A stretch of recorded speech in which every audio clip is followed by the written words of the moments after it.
got the little man, you got the big man, and you got the bigger man.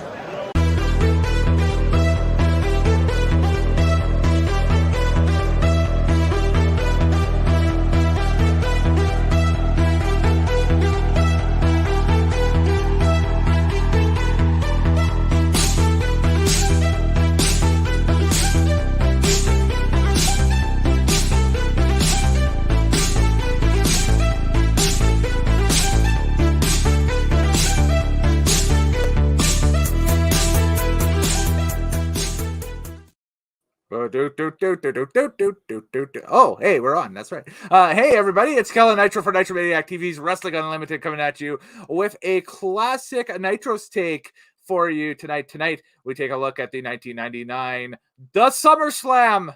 Yes, The Summerslam. Joining me, as always, it is Mr.TL on the line. How are you tonight, sir? Hey, yo. Hey, yo. I love it. There we go. That's all I got to say. Hey, yo. I love it, love it, love it. And our third, he is a voiceover artist. He is a comic relief du jour. He's the star of the program. Let's be honest. He is, yes. And I feel tonight this might be, well, it's got a lot of material for him to sink his teeth into, especially this pay-per-view. So, ladies and gentlemen, the brick wall. Tonight, Kellen Nitro, Mr.TL, team up with the Skull. Oh, yes. There'll be some skullduggery up in this. You want to be the man to rule the world? You want to play 21? You want to play 21? No, that was a perfect Shockmaster, what he just did. He did, yes. That was perfect Shockmaster. Except he didn't fall through the wall. Oh, you Tonight's should have. episode is me, the Skull. Why do you do a perfect Shockmaster impression? That's ridiculous. You want to be the man to rule the world? you, Ric Flair and Sid. You think you can defeat me at the Beat? You will not defeat Come on, Sid. Come at me. Come on, Sid. I want some of that. You want some of it. Holy shit. There's a head sock and everything. That's high end. This is my my skull for my ghoul costumes at LARP. Ah, okay. We were using these just last weekend, so I was like, I'm gonna bring this out. Gotcha. So, CraigPFraser joins us as well. Probably the only person right now that's happy that Spirit of Halloween has opened apparently across the city, at least where we live. Holy smoke. You know, I'm not a big spirit shopper. Oh, really? When I make my Halloween costumes, like I want to get you can't get that at Spirit. No. So it's like, to me, I'm just like, if I'm gonna make something, I want to make a costume. I'm gonna make it dope. You don't go to Spirit. You get the costumes in the bag. You can get things that help build costumes there, which is good. But yeah, I don't know. I'm not for decorations. Maybe I'll go to Spirit. Gotcha. Fair enough. But is it just a quick poll amongst everybody here? It is absolutely obnoxious that Spirit of Halloween is opened on. Well, it's August 20th. August. Yeah. Yeah, it's ridiculous. Yeah. I am a major like the end of September, you can start throwing out the Halloween stuff. Mm-hmm. You know, end of November, start bringing out the Christmas stuff. But it'll be watch, it'll be November. It won't even be November 1st. It'll be October 18th. Yes. We're 2 weeks away from Halloween, and there'll be ring-a-ding, let them ring. Silver bells, it's Christmas. Come on, Bing Crosby.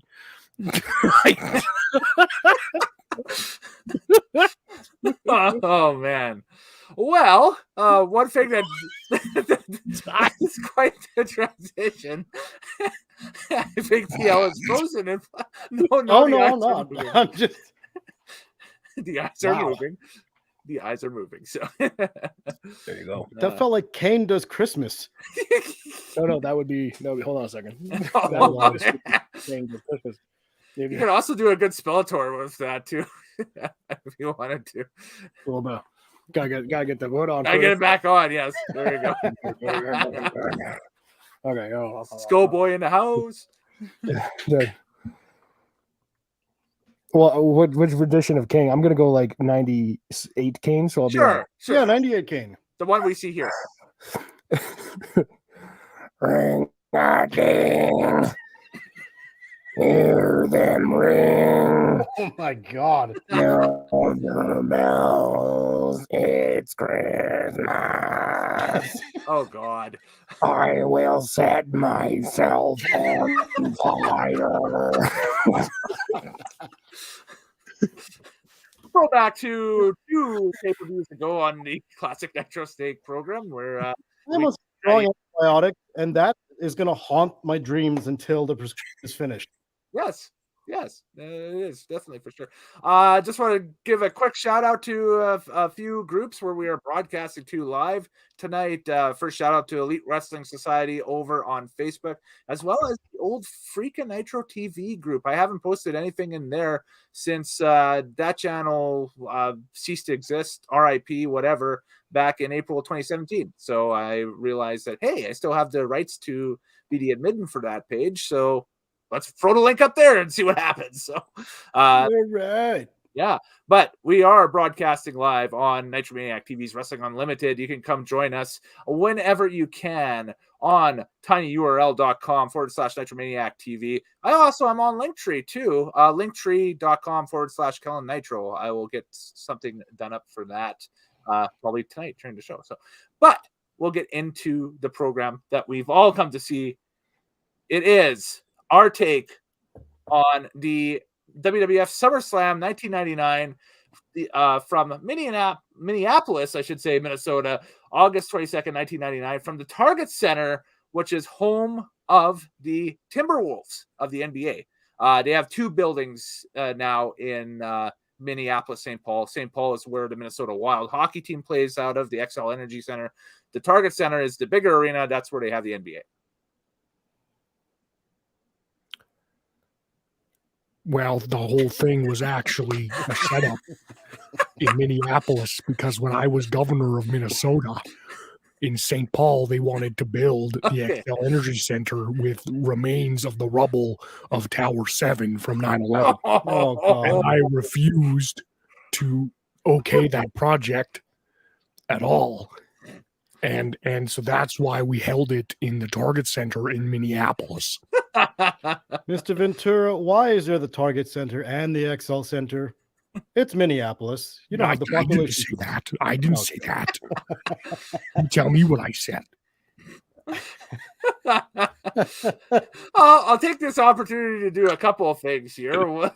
Number one is Undertaker at the bottom of the screen is the Undertaker with all the news and results from that evening's show. So if we get caught up on a tangent or something like that, and you're like, skip ahead to the next match already, well, watch the ticker. It'll tell you. We already have. We're damn near 10 minutes in. We haven't even said the name of the son bitch. Well, we said SummerSlam. We said the name of the show. So. And yeah, so the wrinkle for this pay-per-view, of course, is right off the bat with the opening video. We see instances over the past year of guest refs and their impact in Stone Cold Steve Austin title matches, gentlemen. Mike Tyson, Vince McMahon, Shane McMahon, but only one ref can handle the main event for SummerSlam 1999. Cue the governor, Jesse Ventura. I was initially not even selected to be a referee in that match. I was asked, I got a phone call from Gerald Briscoe, who told me, he said, Jesse, Vince is going to hire some other patty cake from Michigan to come in and referee this match in Minnesota. I said, well, there's no way that's happening. You're going to tell me that he's going to go to Michigan to get someone to referee a match in Minnesota? I said, there's only one match, only one man who can ref this match. Mike Tyson screwed it up. You're going to have somebody inside the company. You're going to tell me that someone in the WWE is going to call him fair match. You know, wrestling is scripted. They're going to make sure that whoever's supposed to win the match wins the match. And I think, because I'm senile, that it's a pure fight. And whoever's going to win must actually win by chewing off their opponent's ear. It's kind of a middle between a death match and a normal match. It's a Minnesota stretcher match or something. I don't know. It's called the Minnesota Operation Beast Note match. Oh my God. Refereed by a 500-pound forest hog named Stromboli. Oh, God. Yes. And Stromboli makes his first appearance on the podcast. We were 10 minutes in, by the way, if you were keeping up Yeah. the drinking game with us. You had a bet on that one. But yes, it's Jesse the Governor Ventura, Jesse the Body Ventura, rejoining WWF Jesse for the one night Body. only. Yes, exactly. And yeah, so hence the poster. Well, this is the DVD cover that we used on the thumbnail and that stuff that exists of that. Tonight as well, for an extra wrinkle, you know how we always have these little the matchup graphics that they show during the pay-per-view, and that's the one for the main event and whatever. Well, with AI being all the rage right now, I dug up a AI program on the interwebs earlier today and created my own matchup graphics for this pay-per-view. Do we have to guess what they are? You could do that. Like it, because it doesn't look like look like the match. Okay. Right? Okay, yeah. So I'll show you the first one. So try and guess what the prompt was that I threw in for this one. What the hell? What? This was actually the first inspiration of the Power Rangers. Oh God! By the CIA by fusing all the body parts of the pop sensation Bananarama into one person. So, folks who are listening to the podcast, definitely head on over to the YouTube channel, tinyurl.com/Nitromaniac TV, so you get the video version of this, and you can see the graphics as they pop up here and that stuff. But to quickly kind of explain what this is it seems to be like an arena full of people that are in the background looking at some sort of flame torch thing in the middle of it that's beaming some sort of weird light, which I hope that's I hope there's safety precautions for that and that stuff. Otherwise, somebody's eyes are going to get, lasered out or something.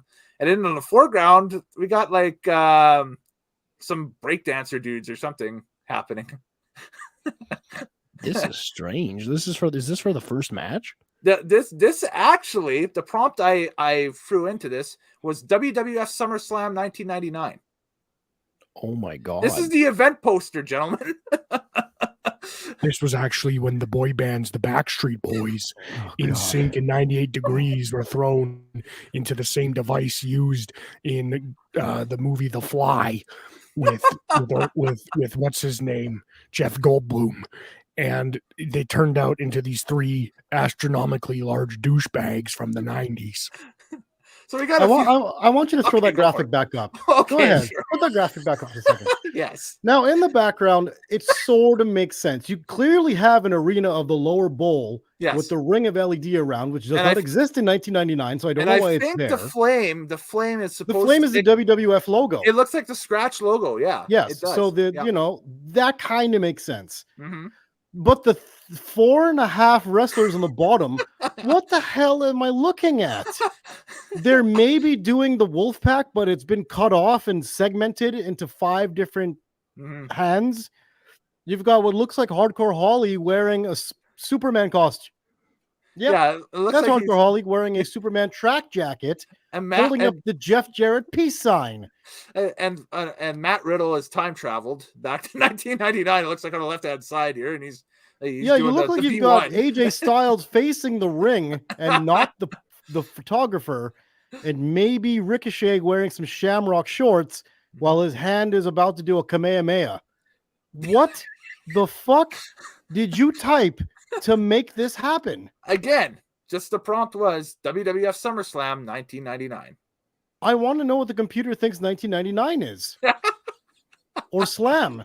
I don't know. Or Summer. I remember it was Y2K. It was the end of times. Yeah. Everybody everybody thought their VCRs were going to go kapoof, but I guess not. So, Well, I mean, they would eventually, but it would have been like 2006. oh, absolutely, for sure. I wonder if that's like for computers, the AD and BC of computers is Y2K or not. Oh, maybe like the alpha and the beta. Yeah, that's their timeline. Is AD and BC is when Y2K happens. Oh, crazy. Interesting. Maybe. Very interesting. Very interesting. Okay, so so at ringside, okay.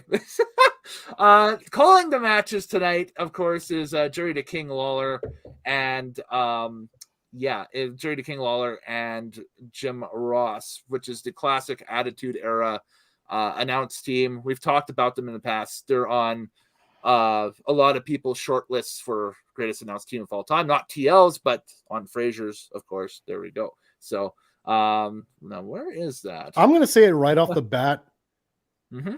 Jim Ross is fucking horrible. I hit on this a little bit later on, but it sounded like him and Jerry were at each other's throats the entire pay-per-view. Okay, they were, and that was a fun dynamic because you have like a heel and a face commentator. But good Lord, if Jim Ross isn't yelling, he fucking sucks. I can't believe it. Like, my eyes have been open watching these old events. How shitty he actually is at play-by-play. Yeah. He just sounds like a bumbly, stuttery little fuck. He's saying things that don't make any sense. Oh, those forearm-like shots there. Those kick-like punches. Those knee-like elbows. What the fuck are you saying? Like, unless he's yelling, he's like James Brown. You feel what he's saying because he's yelling, but you don't really know what he's saying. Right. What? If you think it's so easy, Tyler, why don't you get him to the announcing chair? You see that? Boomer Sumer. You see? That made no sense whatsoever, but you felt it in here. No, I guess not. You felt it. You did. You really did feel it. Yeah, for Well, sure. break it down. Holy shit, that's awful. To devil's advocate that, though, couldn't you say that feeling that energy off the announcer, though, if it is something you feel, it might not make sense, but if you feel it, doesn't that sometimes make it much more applicable to what's going on? Because I think from watching wrestling, I mean, there are.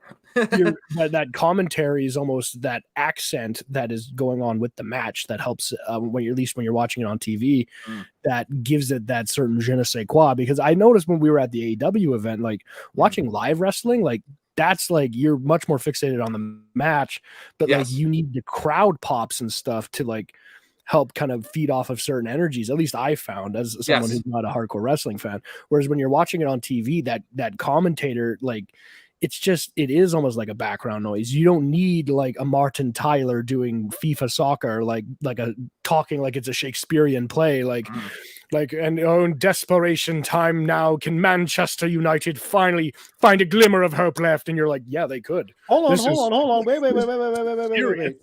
Everything that you just said, though, would be perfect scripting for a commentary. Everything you just said, you just have to change the accent on it. What did you just say? Something about it's desperation time for Manchester United? For Manchester United. A glimmer of hope left. Can they get the equalizer? There. Can he get to the rope? Yeah. Just switch that line. Okay. Just switch that line. Desperation times now for Stone Cold Steve Austin. A glimmer of hope as he tries to reach for the ropes to break the hold. So you want Mid-South and Crockett era JR calling matches. Because that's all he did in the Mid-South and the Crockett era was that. Yeah, but what I'm saying is what Craig was just saying was like the whole Shakespearean thing. It's like that is wrestling. You just have to make it work with your voice. Doing it in that English, British, boring Alfred Hayes kind of way, that ain't gonna get it over. I guess doing it in the JR Oklahoma, losing your mind and marbles kind of thing. Maybe that's what made it work. Yeah. I don't know. I just rose-colored glasses. You look in the past, you're like, oh, JR was the best. And you look back at it like, no, JR was only the best when it came to the big moments, which is all you remember. But everything else was horseshit. Are you ready for another AI prompt? Maybe. Yes. Okay, here we go. Guess the prompt that got this image. Hold on. Who are these people?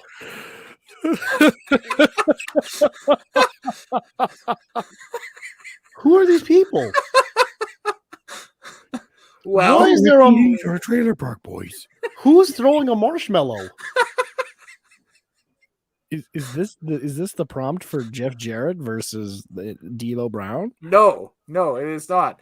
This has to be Al Snow and Boss Man. no. What? No. The prompt I put in for this one was Jim Ross and Jerry the King Lawler called WWF wrestling. Wow. Yo, I can't do these. These what?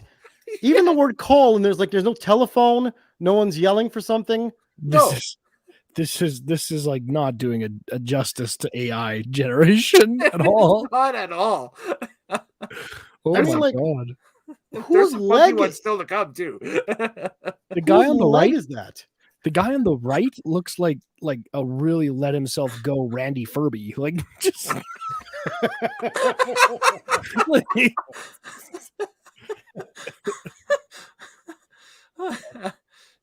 The curler? yeah, the curler. The curler. Yeah. He's a party animal. There are some big dudes in this photo doing little dude things, dude. They're jumping up in the air and they're freaking Like, is that Rusev's leg with the Sheik's pants? and some sort of belt, it looks like, too. And all of these guys have the same haircut, and two of them have the same glasses, and they oddly look like if Kellen had cousins. Again, the prompt for this one was Jim Ross and Jerry the King Lawler called WWF wrestling. Actually, I know what I have a name for this. Okay. That I have a name for this AI tag team here. Yes. LOD, the Legion of Diabetes.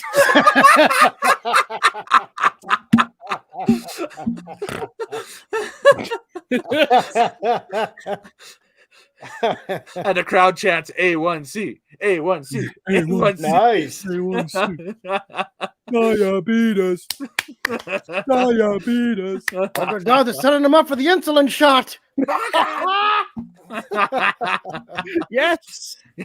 The insulin shot. So, all right. The manager's Well, name. Hold on, one more. The manager's name is Matt Foreman. oh, yes. And he's just a little nerdy dude. I'm Matt Foreman. I was thinking of a big husky guy who had lost his leg, but anyways. Oh, yikes. Yowza. Oh, boy. Well, Eating a sugar-free cheesecake, hoping it'll help. yeah.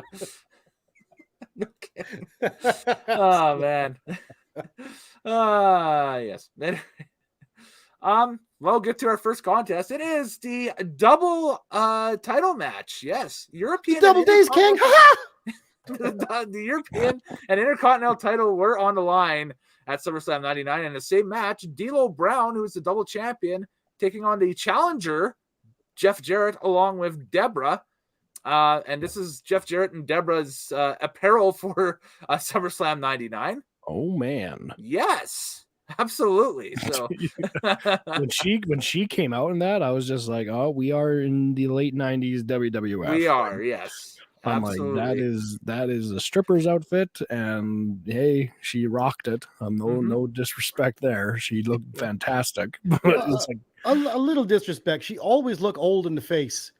Like just bags under her eyes and the cheeks, and she looked 40. It's not the best quality photo, but okay. I could But she literally always looks like that. Yeah. Well, don't forget, she basically got Sable's push because Sable left the company. That's the whole reason why Deborah got the push she did. So yeah, I know, and they couldn't find anything better in the meantime. yeah. It was kind of like at one point, I was like, oh, okay, Deborah. But on the other moment, I was just kind of like, could they just like do something kind of respectful? Nope. Nope. Immediately, Jerry the King Lawler goes, puppies! Immediately. He was so horny during this match. He was just kept telling JR, he's like, I can't look away. Cue the next AI prompt. Puppies. Okay, puppies. That's what happens when you type in WWF Deborah puppies on the AI machine. So But how did Deborah generate a man with a dog face? I don't. That is, yeah. How is there no female in this? No, I don't. I don't know. Maybe the dogs are female. I don't know. So they bitches? I guess so. Technically so. You tell me what the gender of the You dog. tell me what they are. You tell me. Actually, that dog man was the secondary outcome of Operation Beast Note, where we tried fusing a dog's head onto the body of the actor River Phoenix. Onto the body. That is how he actually died. It was not a drug overdose. Oh, my He was Lord. being turned into a puppy hybrid man.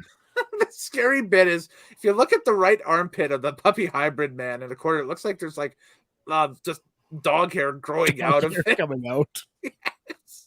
Hasn't mutated all the way yet. Exactly. Yeah. It's 11:58, whereas at midnight he becomes the full dog, I guess. There you We go. are 26 minutes in and we haven't hit the ring yet. All right. So, anyways, this contest goes 7 minutes and 27 seconds. I'm going to try and find the finish here. There we go. So Jarrett teases hitting Deborah with the guitar. Mark Henry runs in, who is D'Lo Brown's longtime confidant and partner, grabs the guitar from Jeff, and he nails D'Lo with it. What? Jarrett gets the 1-2 free and both belts. So yes, if you've ever wondered what kind of launched Jarrett's final Intercontinental title run with WWF, this is it. So You didn't tell that correctly. go for it. What happens at the beginning of the match is Mhm. Jeff Jarrett appears to be very upset that the crowd is reacting so positively to Deborah and not at all to him. So he throws her out and kicks her out of the ring. Now, before D'Lo comes out, He pulls it like Deborah gets pulled aside by, D'Lo gets pulled aside by Deborah, and she says, "You see how he treats me?" And he's like, "I can treat you better, baby." And then they walk out there, and he's doing his D'Lo head thing, and they do the match. Can you do the And head thing then- again? No, I can't. It hurt a lot. Oh, okay. Anyway, and then Deborah's on the side of D'Lo and not Jeff Jarrett. Hey, you just did it. There you I go. just did it. There we go. And then all of a sudden, Deborah pulls a little thing with the referee, Mm. gets it distracted. Here comes Mark Henry, who is the last friend for D'Lo of the nation. Ah, okay. Yes. There's Farouk has Ty, moved on to the Acolytes. The Rock has Mhm. become The Rock.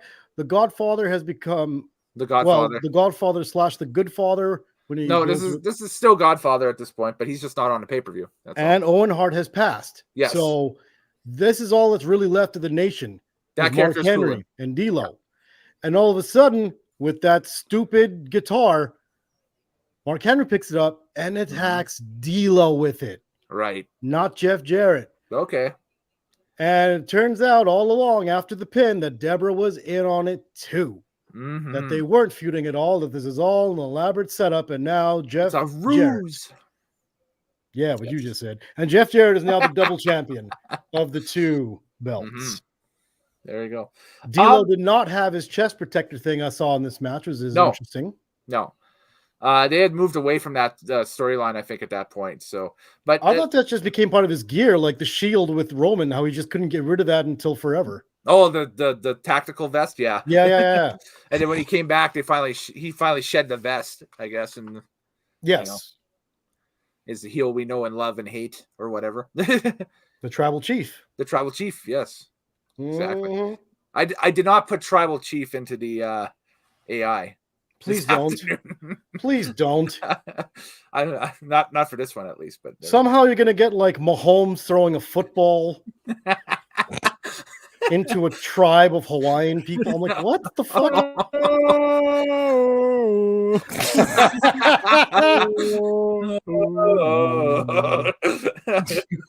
Oh no. Yeah, there we go. Craig, you had any thoughts on his opener? I thought, as in terms of a match quality, like, isn't bad. I'm looking specifically at the match quality. I mean, D'Lo Brown, Jeff Jarrett, definitely two guys that can go. I mean, we saw Jeff Jarrett at AEW. I mean, he's still going. Mhm. I think that, like the story with it is kind of what it is. I think the interesting double cross angle with Deborah was kind of interesting. It would have set up an interesting feud. I mean, like it's a pay-per-view starter. I think, maybe not the biggest hype up, like not the biggest intro, could have been a bigger splash.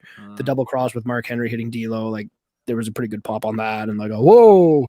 So it kind of sets up, it kind of raises people's eyebrows a little bit and kind of gets them into the pay-per-view a little bit. So like, it was okay. It was good. It's not bad. We also completely forgot about, there's a couple of things that happened prior to this match that were just quick little hitters on the pay-per-view.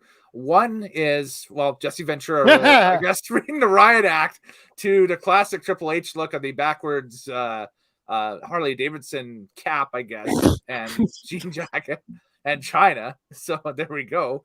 I'm actually going to do Greg? the overtone copy of what he's saying. He's like, Triple H, you don't need to look like Elvis Costello in China. I met you in China about 4 years ago, and you should not be with this guy anymore. I have a bad feeling about what's going to happen in the next 2 years. So you should probably run. There we go. And we saw Chris Jericho actually arrive to the arena as well with Howard Finkel in tow. And this was back with Finkel being Jericho's sidekick or worshiper, if you will, I guess, for the first couple of months of Jericho's run in WWE. So kind of a comedy spoof right off the top. But yeah, that's it. And so now we go backstage and Michael Cole is talking to Edge and Christian. They are in the tag team turmoil match, which is upcoming here. And yes, it is the tag team turmoil contest. The next match we see, that one runs 16 minutes and 13 seconds. It basically was, and WWE has brought this match type out a few times throughout the years and that stuff. The most recent that's been on a pay-per-view was not on this past year's WrestleMania, but the Mania 2021 WrestleMania. For the women's tag team titles on night 2, they brought that match type out, and it's basically a tag team Royal Rumble. So teams 1 and 2 will start, and then once one team's eliminated via pinfall, submission, DQ, whatever, then the third team comes out, and so on and so forth. Typically, you have about 5 or 6 teams in there, and that's away you go, right? It's kind of like King's Court when you play anything. The winner stays, the next team comes in. Yeah. Until there's nobody left. Yeah, and this was for the #1 contendership to the WWF Tag Team Championship, being held at the beginning of the pay-per-view by Kane and X-PAC, and they have a contest later on in the pay-per-view. We'll hit on that as we get to it. But the Acolytes win by last eliminating the Holly Cousins in 16 minutes and 13 seconds. TL, what say you of this? Very first thing I noticed, because it starts with a promo of Edge and Christian. They're actually a lot bigger than we ever gave them credit for. We always thought they were little nobodies, but standing right next to Michael Cole, they're huge. Yes. Yeah, they're massive. And we never caught that. I never caught that. I thought they were small little guys, and then by the time they got old enough to be champions, I was like, maybe they're a bit smaller than I ever thought. No, they're massive humans. Christian's a tall guy. Christian's 6'5". Yeah, and so is Edge. Yep. So I was like, wow, I don't know what it was about the presentation back then that made these two look smaller than they really were, but they're full-size. The 4x3 TVs probably. They were the old TV cameras, and they made everybody look small and compact, right? So it was, actually, well, no, but... I was going to do a correction on the height of Christian. Edge is 6'4". 6'4", yeah. But Christian is actually, he's about my height. He's about 6'2". Because I forgot to mention to you guys too as well, when we were at the AW event, when we were walking out, like we walked right past Big Cass when we were walking out of there. What? Didn't you How notice did I miss that? He was in the smoke pit area. Because I looked to my left and I was like, there's this tall ass dude. And I looked, I was like, oh, that's Cass. I didn't say anything because it looked like he was grabbing his bag and he was looking for a taxi. It was before we got to the front where we saw all the rest of them. Oh, yeah. We walked right by him. Yeah. He was in there. He was smoking a cigarette, but then standing next to him briefly was Christian. He was going out the back door. Wow. I gotta be I looked at him and he was about my height. So yeah, he's about 6'2". But he's tall. Like I'm a tall guy. So like, he's him and Edge are not shrimps by any means. No, but I'm just saying it's so weird how back in the day we thought they were, but that may have just because been of WWF promotion and the way that they presented them. They seem small instead of being like, no, holy shit, Edge is like he could go toe to toe with The Rock with size. Yeah, it's like weird. The Rock's 6'5", yeah, like 6'2". Edge and The Rock, like that. That's almost like they're almost the same height. That's what I'm saying, and you would never think of that. You'd always think like Rock is a monster and Edge is a little tag team guy. Like, wow, no, that's not at all the case. Yeah.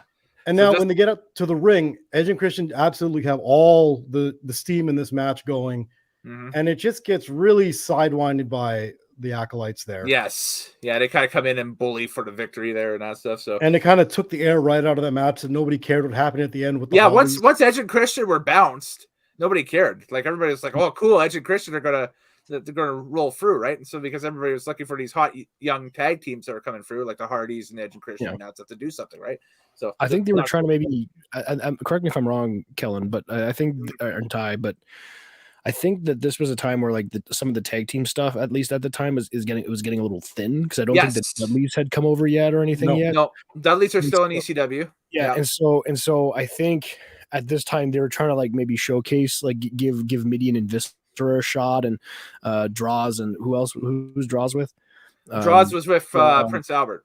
Prince Albert, right? A-Train. Yeah. This is weird because Viscera, Midian, and the Acolytes are all part of the ministry for the Undertaker. Right. But the ministry is done at this point. Are they? They are, basically, yep. They're basically disbanded, and they're still using ministry music, which threw me off. Yeah, that's the second entry because Midian and Viscera are the second entries after the Hardys, but they use the Acolytes music. So I thought, oh crap, here come the Acolytes, but no, it's Midian and Viscera. I'm like, oh yeah, that's right. They were using that music. Maybe it was like the equivalent of like right after Evolution disbanded. There was still one time where Randy Orton came down to the ring to the Evolution music. He was feuding with Triple H at the time. Yeah. But they just hadn't quite given him the, hey, what can you say? Wrong. He was the first one to get his. You just wanted to sing, didn't you? Yes. He was the first one to get his own theme song because he was the first one out of Evolution. Right. Yes. Right. Yeah, and then Batista after him. So. Yep. Definitely. But then, but I was gonna say like this match. I think, like this match wasn't that great. I think this match could have been good had you keep Edge and Christian on that roll, bring in the Acolytes, have them duke it out a bit, maybe throw them out to the outside or something like that. Bring down the Hollies, have the Acolytes just thrash them. Like boom, make up the Acolytes. They bullied Edge and Christian out of the ring. They smash the Hollies, and then maybe have them duke it out and just have a standard tag team match, like a tornado tag. And if the Acolytes win, I mean, I guess it sets it up for a feud potentially. But I think having Acolytes go up against Edge and Christian at the end would have been the better ending, regardless of who won. But having the Acolytes knock them out, and then they're like, I guess we'll just have the Hollies start fighting each other, and then we'll just kind of like, woohoo, we win because the Hollies can't get their shit together. I'm like, it just kind of seemed like a dry fart at the end. I was like, you could have absolutely way better ending with a better tag team, because it's like the Hollies were at this time pretty established. So like, have those guys get their shot in the ring, they get knocked out, and then just end it on a good Acolytes versus Edge and Christian. But I think it's because at the time they were doing the new Brood thing with the Hardys. Yeah, but even though they were doing that, they lasted 5 minutes? Yeah, they're like the first. So the first one's gone, and they just wanted basically to have that high spot with Jeff getting speared out of midair by Edge off of the railing there, right? Which is tame in comparison to some of the stuff that they would do over the next 2 years. So I mean, I guess overall, I can say this is a stupid concept of a match. Yeah, it was executed poorly on the paper. Yes. And they did their best in the ring to make it something. Yeah, it was salvageable. Yeah, definitely. But that's as best as I could give it. There we go. A little bit of a sad note here, too. This is Draws' last pay-per-view appearance. The accident that paralyzes him happens between now and Unforgiven, I believe. And that's it. So it's, just kind of a sad deal there. When I saw Draws' name on there, I was like, I wonder when that, and then I did the math on there, and I was like, oh yeah, this is it. This is the last time we see him on pay-per-view, unfortunately. So that was really sad. Because that was with D'Lo too. Because it was like his powerbomb move, but his shirt slipped right and landed on his head. Ugh, God. Because they were because as you've seen in the match, Draws had changed up his look a little bit to kind of reflect a little bit what A-Train was doing at the time with the whole big dude with lots of piercings, kind of alternative look, right? They're coming in there like wrestling Cold Chamber, basically. Yeah, we're the embodiment of new metal in the ring. Yeah. It's just one of those days. Yes, exactly. So but so it's that's kind of a sad note there too. And also, as we were talking more about the bickering between King and JR here, King exposes JR a bit here, and I laughed. Quote, nobody gives a damn where he played college football. Yes. Oh my God, I love that line. That was the best. JR goes into, I guess, just kind of a huff for the next 2 hours. Like, I think he pops out of it in time for the tag title match, but he's just, I don't want to be here. He got sunned. He got sunned. Funny. And I think it's one of those things where, like, I know, because like Lawler, you know, comes from like that wrestling purist background out of like Memphis. Yeah. Right. Yeah. And like Deep South wrestling, I think. Or is that Smoky Mountain? Mid-South. Mid-South. Right, Mid-South. Yeah. And so, you know, he's just like wrestling first, wrestling always. He doesn't want to hear about other sports. And there's still, even at this time, like, I mean, who's absolutely crushing it on the other company, WCW at this time? Goldberg, who of course is just another football player, right? Who, like, I mean, in terms of his fan response, fans loved him. I mean, obviously he was very simple. You know, Bret Hart has a lot of things to say about him, but I mean, like, it's one of those things where, like, there's a lot of, sometimes there gets like that heat, the quote unquote heat on the football player or the basketball player. Even Kurt Angle faced some of it, being an actual freestyle wrestler coming in. Yeah. And, you know, because it's a different beast, and Angle would say as much, that I think that whenever Jim Ross, who is an unabashed Oklahoma Sooner supporter, and, you know, Boomer Sooner, he's like his every other pay-per-view opening and Raw opening is Boomer Sooner, everyone. You know, of course he's going to be like, oh, he played at Maryland. And it would be me as a wrestling commentator, if I was like a Canadian wrestling commentator, and, you know, it's like all of a sudden it's like, you know, coming down to the ring in his wrestling debut is Colton Orr. I would be the guy on commentary, be like, Colton Orr obviously had a couple of stints with the Toronto Maple Leafs. You know, like, who cares where you played hockey, Craig? That's right, exactly. So I think, yeah, like that moment of like King kind of like kicking him down, I was like, I think that's the wrestling purist telling the college fanboy to shut up. This is wrestling. It doesn't matter where he played football. Exactly. So there we go. I can't believe you stole my entire bit, Craig. That's incredible. What bit? I was just going to do the bit of, well, we have a local guy here who does the hockey commentary for our local team. Okay. And he knows everything about everything and anybody of their stats and their college and their junior and bullshit. That's the trope anywhere, though. That's the thing. It's like every market has one of those guys. But old Bobby Staffy, he overdoes it a lot. He had 6 games playing for the Bonneville Pontiacs. He just he shoehorns it in everywhere he goes. Everyone's junior this, where they played, how they fucked, where they ate. I'm like, his penis kind of curves to the left. Like, oh, God. All right, well, moving on. No, but that was the bit I was gonna go with, to be like, if Bob Stauffer was doing some kind of wrestling commentary, and all of a sudden he just jumped in with his useless junior hockey history, and somebody like Edge had happened to have played junior hockey, and he knew all his stats and exactly how many penalty minutes he had. Like, it's just shut the fuck up. We're in wrestling. This guy in the ring, this is his first title appearance, and he's had 350 penalty minutes playing for the Sherwood Park Crusaders in the AJHL. It's like, exactly. Oh, God. Like, shut up, Staffy. We're here for wrestling. Well, this is where I bring up that Kenny Omega was actually a all-star junior goaltender and had to decide between the WHL and pro wrestling, and he chose pro wrestling. So there we go. He chose wrong, damn it. Yeah, there were WHL teams looking at him, so there we go. Anyways, we go back to the pay-per-view here, back to August of '99. Backstage, Big Show and The Undertaker arrive. Man, that's an interesting tag team there. Whoever decided to throw those two guys together, holy crap. Like, just a mountain of meat. No kidding. Show at this time is like a lean 480 pounds. I know they say he's 500 pounds, but it's like he's probably like 450. And they got him with the skinny Speedo on and all this, so he's showing. It was a bold choice. I mean, I think the giant guys, like, it's like this thing, when if you're such a size, you're just not gonna have the 6-pack. Yeah. Right. Like, wear the singlet. Yeah. Like, exactly. The giant wrestlers move. Andre made it for you. Just use it. Yeah. The gear that Big Show had in the mid 2000s, I thought, was probably his best gear, which was like the double singlet thing and that stuff. With like the camo on it? Yeah. Well, that was a little bit later. That was 2009 and that stuff. But was like the hunting first channel? iteration of it, where it was all black, it was like an all black singlet with, that was the most fitting Big Show gear. But anyway, Al Snow talks to Pepper, the dog. This is the era of Pepper, where he's traded in head for Pepper.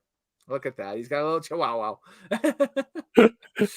I was very confused. I was like, oh, okay. Al Snow's a crazy person. Here we go. Well, Road Dogg comes out then to rev the crowd up, and he wants in on a hardcore title scene and a hardcore title match, and he challenges the winner of tonight's match on Raw tomorrow night for the hardcore championship. And then here comes Chris Jericho. This is the first time we see Chris Jericho on a WWF pay-per-view, and it's in a filler segment with the Road Dogg. So here's your trivia for tonight, folks.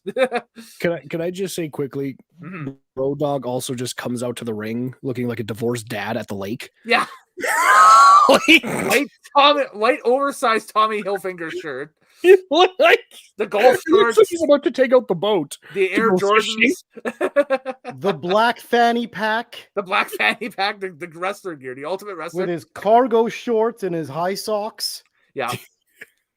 Those were some nice Air Jordans, though, that he had on. Those reflected just casual gear. Nice. He's letting people know I'm not wrestling tonight. Yes, exactly. I'm just getting paid to say your ass better call somebody at that point. So. What a bum. Like, looking at him, that's all I could say was, what a fucking bum. Looking at him in that moment is how I see Eddie Kingston now. Oh, just what a fucking bum. We get it, Ty. You like CM Punk. Yes. Yeah, nothing to do with CM Punk. This had everything to do They with literally Eddie don't Kingston have looking anything like to a do with bum. CM Punk anymore. Because Kingston's on Dynamite and Punk's on Collision for there you go. The foreseeable future. Kingston's not even on Dynamite. I don't know where the hell he is. Who cares? He's a fucking bum. Him and Road Dogg should be best friends. He showed up the past week on Dynamite. But anyway, that's current stuff. We're talking the classic stuff here. Jericho. So Jericho is on a lift. Yeah, this is a weird promo. He basically he's not on a lift. He's not on a lift. Well, it's a lift. It's like no a elevated stage lifty thing. Isn't he standing on like the lion's den that comes up later? Yes. That okay. There he's we go. On the top of the lion's den that nobody knows is the lion's den yet. It just looks like a play set for him. Okay, I thought it was a scissors lift. That's why it was. No, hey, good job then, if that's the case. I would also say Jericho, especially in this era, but I think even some of his like newer iterations of it, like his WWE music, top 5 for me. Yes, I love the Jericho and the entrance with the boom and like you just see the back. It's the best. It's great. Like top 5 entrance for me. Better days are to come ahead for Chris Jericho. Just right now is not one of them. I don't know. This might have been the pinnacle of Jericho. I know he's still going, but this is kind of it for me. I mean, wasn't this the first time he used the phrase that I am the Ayatollah of rock and roller? Maybe in WWF. Maybe in WWF. Yeah, he had used them in WCW, I think, a few times prior to. So that's where he developed a lot of this stuff. But that's that could be very well a lot of firsts there and that stuff. But that's a little bit of trivia for everybody. Everyone's like, oh, did he have a pay-per-view match first or anything? Nope, a throwaway segment with the Road Dogg to fill time, which on was Summerslam. Awful. And I don't blame Jericho. Road Dogg is kind of awful, and I think the head office took notice of this at this event and been like, "Ooh, this guy ain't shit." Well, yeah, because like I feel like Jericho does this pretty good little Jericho scathing promo. Like, I mean, you can tell that he's still younger and. I mean, I think his best promos are coming into like the 2000, 2001 era, especially when he's doing like the whole, like, he's like, I'm going to deal with that big sweaty beast and I'll talk about you next, Rhino. He's like, like, that's a great bit when he's doing the back and forth with the Rock. Oh yeah. Like that would, I think that, you could tell that Jericho's, he's still a great promo, but he's cutting his teeth still in the WWF. And then like Road Dogg's like, you're crappy. Anyway, I'm going to go over to the commentary table. Just kind of like just leaves them. I'm like, that's such a disservice to the new talent. Road Dogg has possibly the worst line I've ever heard in recent memory. Jericho uses the phrase, I think, uglier than a mom could love or something, or nobody cares about you, nobody likes you, something like along that, those lines. And Road Dogg fires back with, my mama loves me. And I'm like, what? Oh boy. That's your comeback? That's your comeback. Listen, whatever's in that fanny pack, smoke it and get the hell out. Yeah. Well, he didn't, because he joins JR and King for commentary for the next contest to begin. It is the WWF Hardcore title match. We have Al Snow with Fire versus the Big Boss Man. Motherfucker. Good time for this thing was 7 minutes and 27 seconds. It felt like a half an hour. Road Dogg basically live riffs the entire thing. It was so awkward.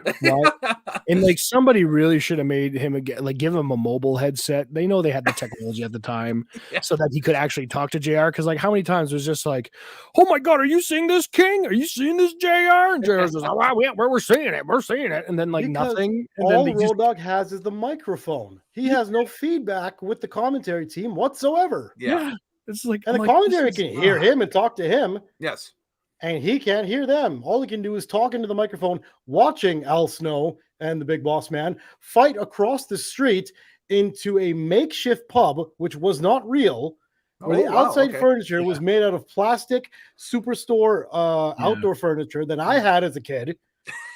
And those same crappy green buy 4, get 4 free chairs were inside the pub as well. Mm-hmm. Yeah. So it was completely makeshift of people who like work behind the scenes of the arena. Maybe some indie workers too. Yeah, who are wearing Raw shirts at the bar.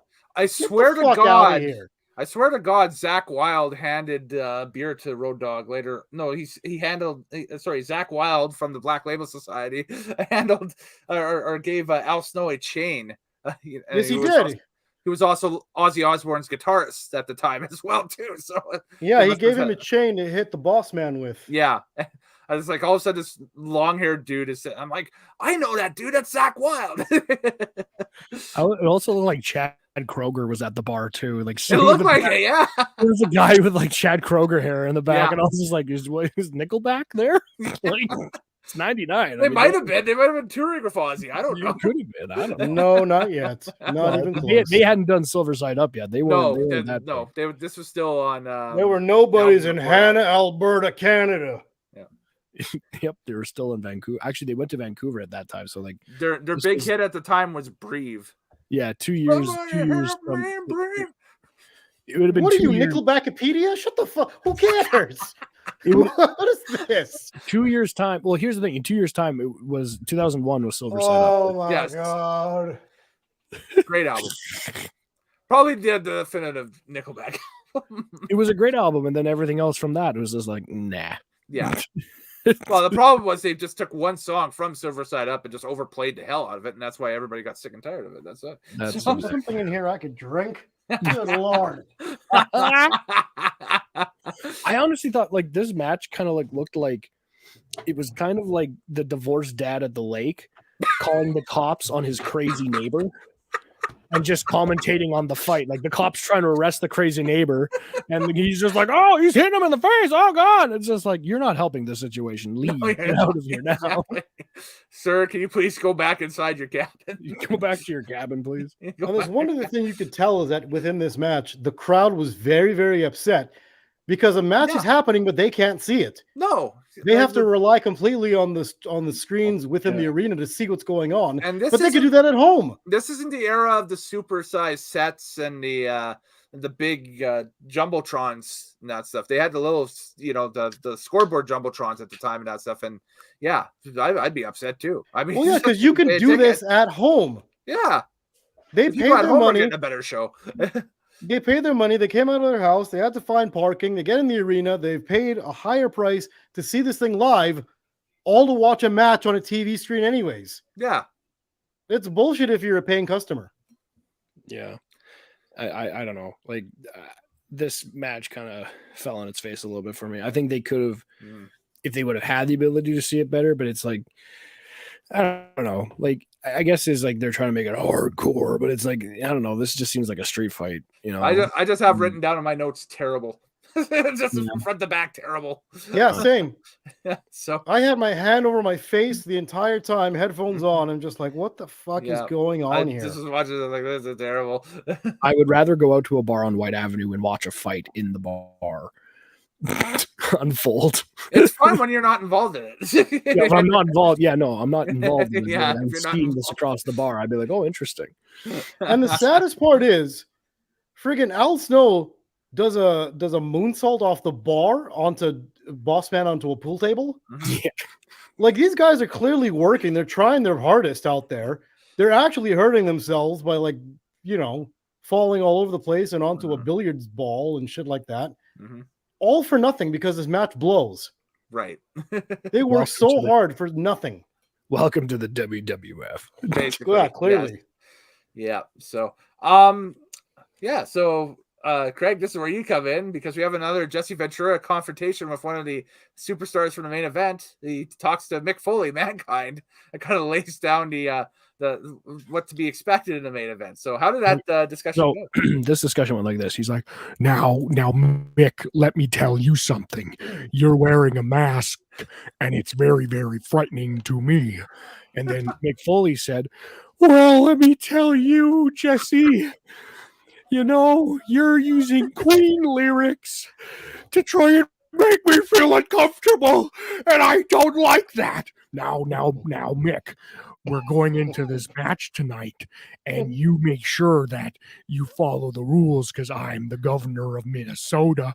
Oh, Jesse, don't you worry, because I know you're the governor of Minnesota. And I will be sure to unleash all my pain on Triple H and Stone Cold Steve Austin. Well, that's just fine, Mick. You can do that. But I'm the referee in the fancy striped shirt. There we go. That was Which actually longer excellent. than the actual promo. And I think the promo was they made like a 1999 political reference that. Yes, they did. And I'm like, oh, Hey, Mr. Ventura, could you say something about your opponent? I don't know. He said something about that. Somebody about some lady being a bleeding heart liberal or something. Yeah. That's it. Yeah, he has to take a shot at the liberals, the establishment. Now, hold on a second. Did Jesse Ventura end up winning that election? He did, or not the real election. He won the 98 election. He was governor at the time of this event. Yeah, he is the active governor. He is the active governor, yes. Yeah. So he's just poking fun at his opponents from the year prior, basically. Right. Oh. Yeah. How much did he win by? He only won by like 3%. Like he only got like Norm Coleman. He was. We don't know Regina Pats. Let's move on. he claimed in a few podcasts and that stuff that the reason why he won was because he got the student vote out. I don't know about that. Yeah, I don't know about that one either. Again, that's what somebody claims on a podcast. So it's like whatever. So, anyways, it is time for a WWF Women's Title match. We have Ivory, the champion, taking on Tori, not Tori Wilson, but the OG Tori, 1999 Tori, in this one. Was she Kane or X-Pac's girlfriend? She was X-Pac's girlfriend. That's the most. No, she was. No, she was X-Pac's girlfriend after showing a love interest into Kane, but then when X-Pac turned on Kane later in 99, then she joins DX with X-Pac. This match is more so Tori versus an absolute fox. That is Ivory. That is Ivory. Ivory was smoking. By the way, smoke show in this match. She was like Mama Milf wrestler in this one. I was like, let's go Lord. Ivory. I would have been cheering for Ivory in this one. I'll give this one free to you guys because we've seen how untrustworthy the AI has been so far tonight. But this was what I put in Tori versus Ivory Summerslam 90. Right. Why did it give us 3 people? I don't know why it gave us 3 people. Is the left Tori, the right Ivory, in the middle versus? I I think the left is Tori, and the right they're just assuming that Ivory would be a name of a black wrestler. female R&B Yeah. group. Yeah, or it's some sort of new, singing Bring a group or boxing something. glove. Yeah, she is.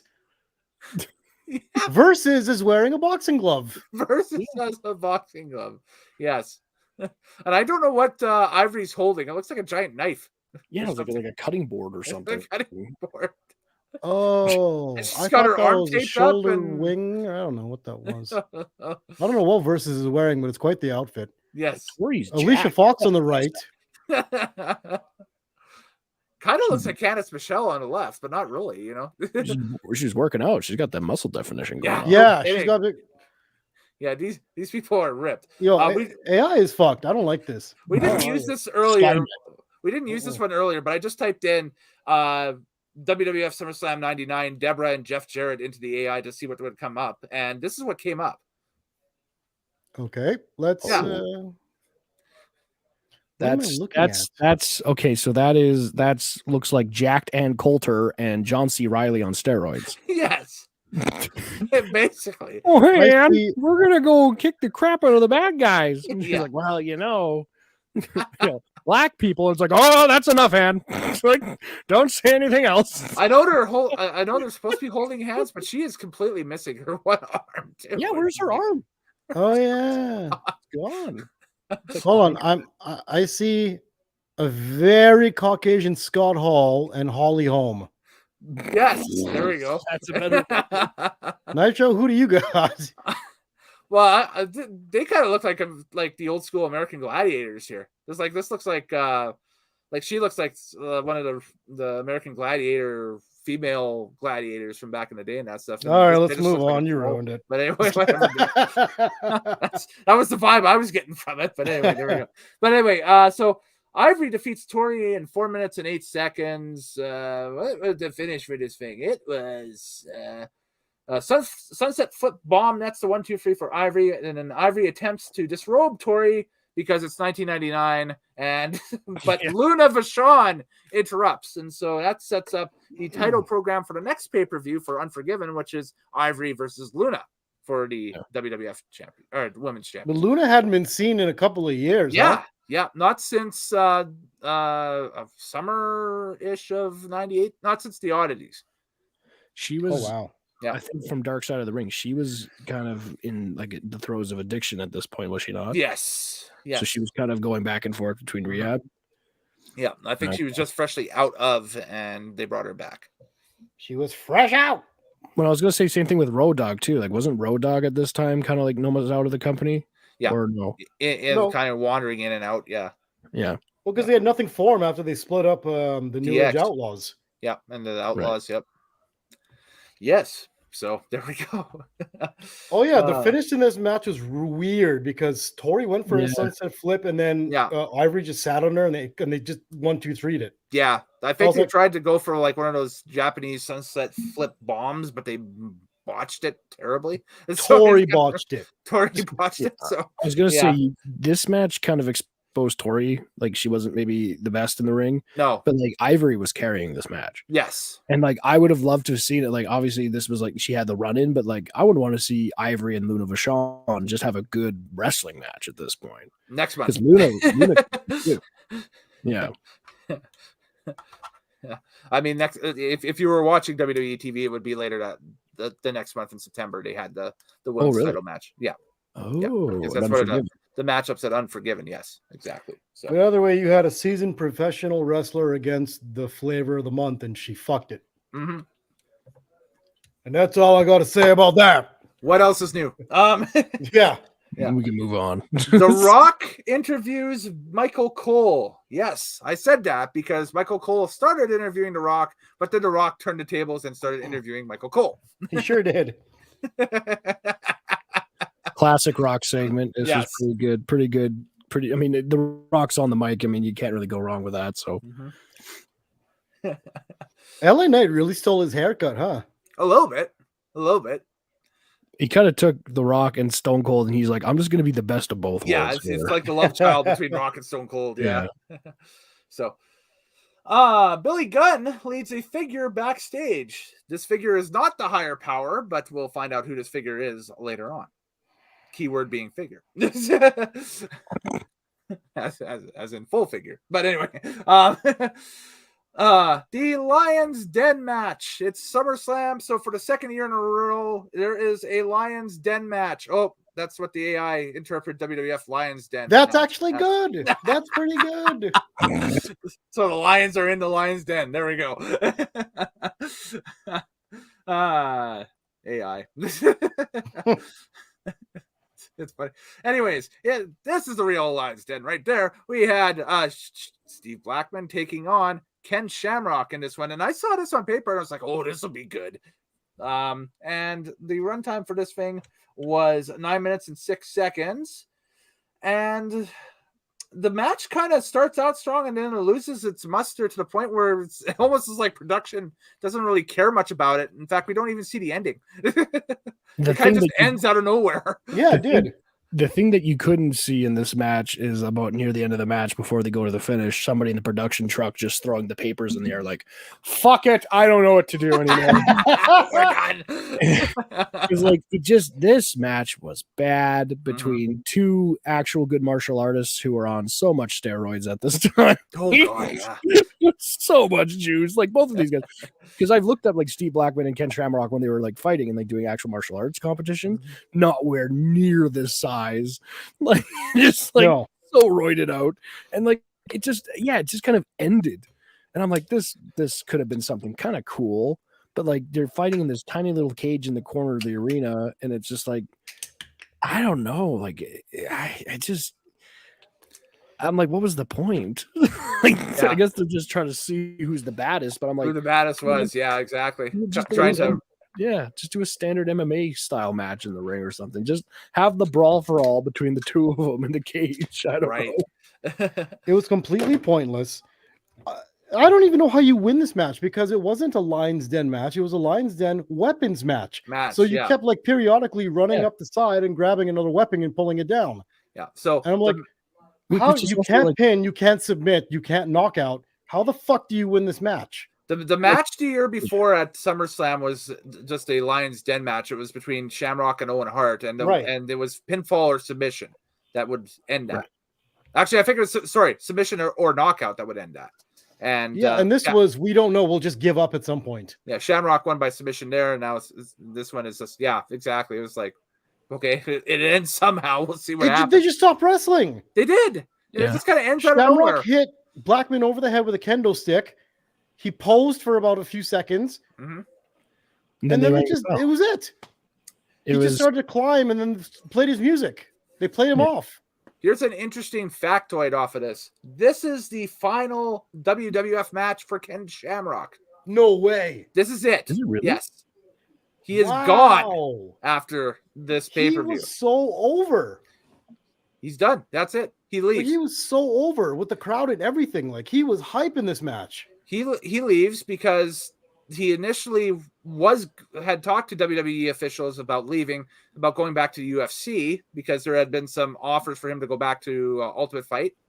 And then for whatever, for some of the reasons that that you guys had talked about, maybe drug issues or something like that or whatever, there is a massive legal thing that happens with him and WWF over the contract, and that's for the rest of 99 into 2000.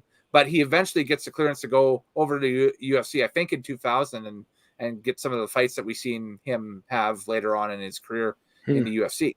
Which, by the way, I don't think he should have been able to do. The amount of steroids that he was taking in WWF, he should never have been cleared to do MMA afterwards. But this is it. This is the final time we see on WWF pay-per-view. And they also do drugs in MMA. There's also doping in MMA. Some of those guys aren't clean. John Jones, Anderson Silva. Some of those guys have been busted. Brock Lesnar was busted. Right. Yeah, but they get busted. Yeah. Yes. There is no getting busted in the WWF. No. And now that they're owned by the same entity, it's going to be very interesting to see what happens going forward. Although literally nothing has happened between the two at all. No. So far. No, of course not. No. No, not yet. But with the exception of like Rey Mysterio showing up at the at a UFC here over the weekend. He was there as a fan. He was there as a fan, yes. And he even brought a mask with him. Look at that. So He got a loud pop. it'd be kind of like Gene Simmons or Paul Stanley showing up in public and not in the Kiss makeup, right? If he didn't bring the mask along. Whoa, Rey Mysterio doesn't have his mask on. Then how do you know it's Rey Mysterio? I would put money on it that like he put the mask on and then later he took it off. Like once the camera. There we go. Yeah, he probably did take it off. Exactly. So, but there we go. So that's it for Shamrock. He's gone, and Blackman remains as a stalwart part of the hardcore division, and he actually is the hardcore title holder going into WrestleMania the next year, I think. So, Boo earns. yeah. Moving on. The Greenwich Street Fight is up next, which again you can question the booking of the matches in this pay-per-view. Why you have a no holds barred fight after a no holds barred fight, I don't know, but here we go. No. Why would you have a street fight after you previously had a match that was fought on the goddamn street? Mm-hmm. How is this the street fight? The lover or leaver Greenwich Street Fight Oh, between Shane Lord. McMahon and Test. And this one ran 12 God minutes and 4 damn it. 12 minutes and 4 seconds. And we'll discuss the match. And then I got another AI prompt for you guys. You can try to guess the prompt. But first, we'll discuss the match quickly here. I forgot how cluttered this one is with run-ins and stuff and various chicanery, I guess. I also forgot how serious they had built the Mean Street Posse up at one time to be kind of like the the new Stooges, almost the new crazy Stooges of the Stooge followers of Shane McMahon, I guess. We do see the OG Stooges, Vince McMahon Stooges, Gerald Briscoe and Pat Patterson show up at the end of the match to basically chase off the Mean Street Posse. But yeah, it's kind of eye-opening there. And Old Test was fighting off against 4 people. I guess they were trying to build him up as a babyface at that point, huh? I only have 2 thoughts for this match, and then I'm going to get a refill of my damn drink because I hate this son of a bitch. Okay. Thought number 1, Test is basically Canadian Sheamus. The way he looks, the way he moves, You're not wrong. the way he was. It's like, holy shit, that's Canadian Sheamus. You're not wrong. Yeah. There you go. That's wrong. what it is. Instead of saying fella, he says buddy. Yeah. Buddy. Friend. I'm not your friend, buddy. I'm not your guy, buddy. I'm not your guy, friend. And number 2, who the hell told Shane McMahon he could wrestle? What a sloppy, unprofessional little. When he was younger, he is younger when in he this was- match. Hang on, when he was younger, he could eat bumps. That's it. I don't know about giving So off what? offense. He's a but he fucking can eat bumps. ragdoll. Yeah. Well, Yeah, ragdoll fine. He's a bumps. ragdoll, but he can't actually wrestle, and it's like they're just throwing a man in there to get destroyed. Ragdoll bumps were in vogue back then. I don't think he'd been thrown through the glass by Kurt Not Angle yet. No. So That's a couple Kurt of Angle's years not out. even there yet. yeah. Kurt Angle starts middle of 2000 here. So Yeah. Or Yeah, a year no, away from sorry, Kurt at the Angle. beginning. Sorry, at the end of the year, I should say. At okay. the end of this year, he's at Royal Rumble 2000 where he loses a Taz. So there we go. But yeah, so it's so he's on the way, but not quite there yet. The point being, those are my 2 things. I'm gonna go get a damn drink, but Okay, god damn, what a piece of shit this was. Fraser, what did you think? I don't know. I thought that, this could have been good, but again, I think Shane, maybe not really, he probably should have gone for a 12-minute match at this point, maybe in his career. Maybe put in a different step or at least put in a different opponent that could go with Test.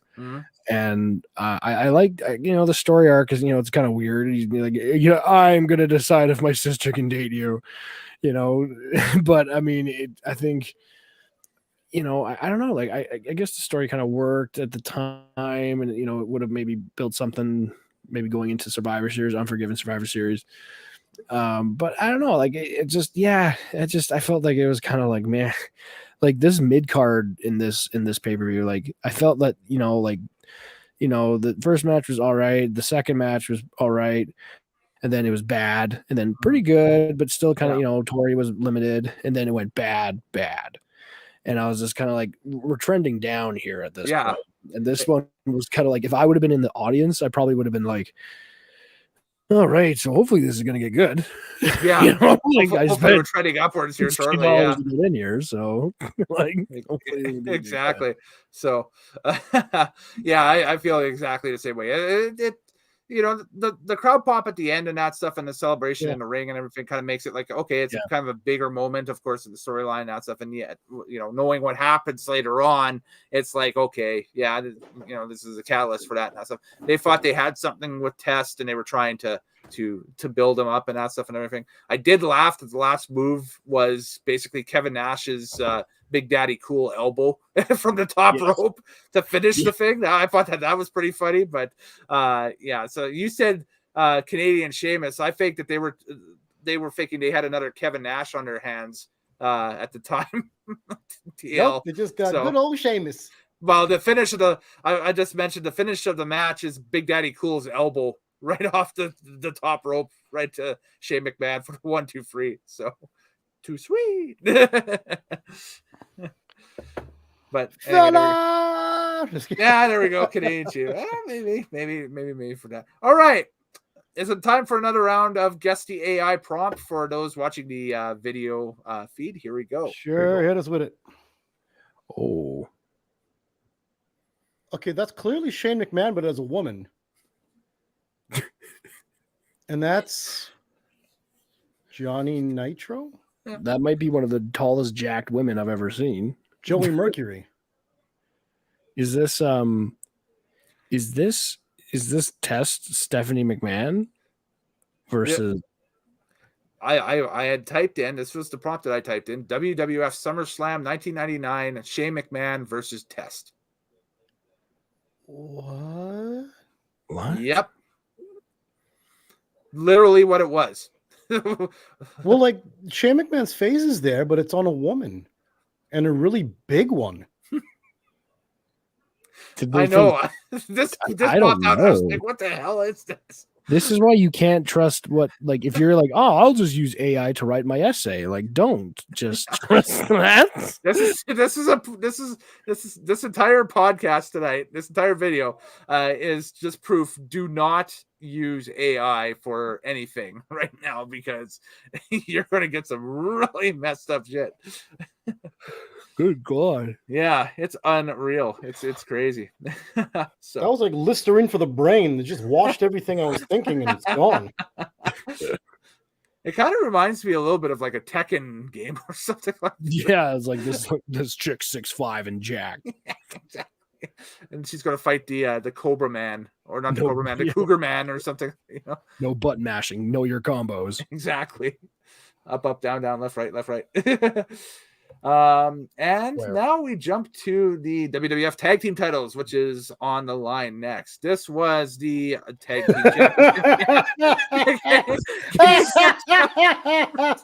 Big Show and Undertaker. And yes, this is the best quality I can find.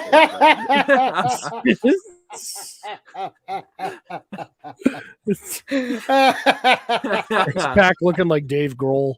A little bit, yeah.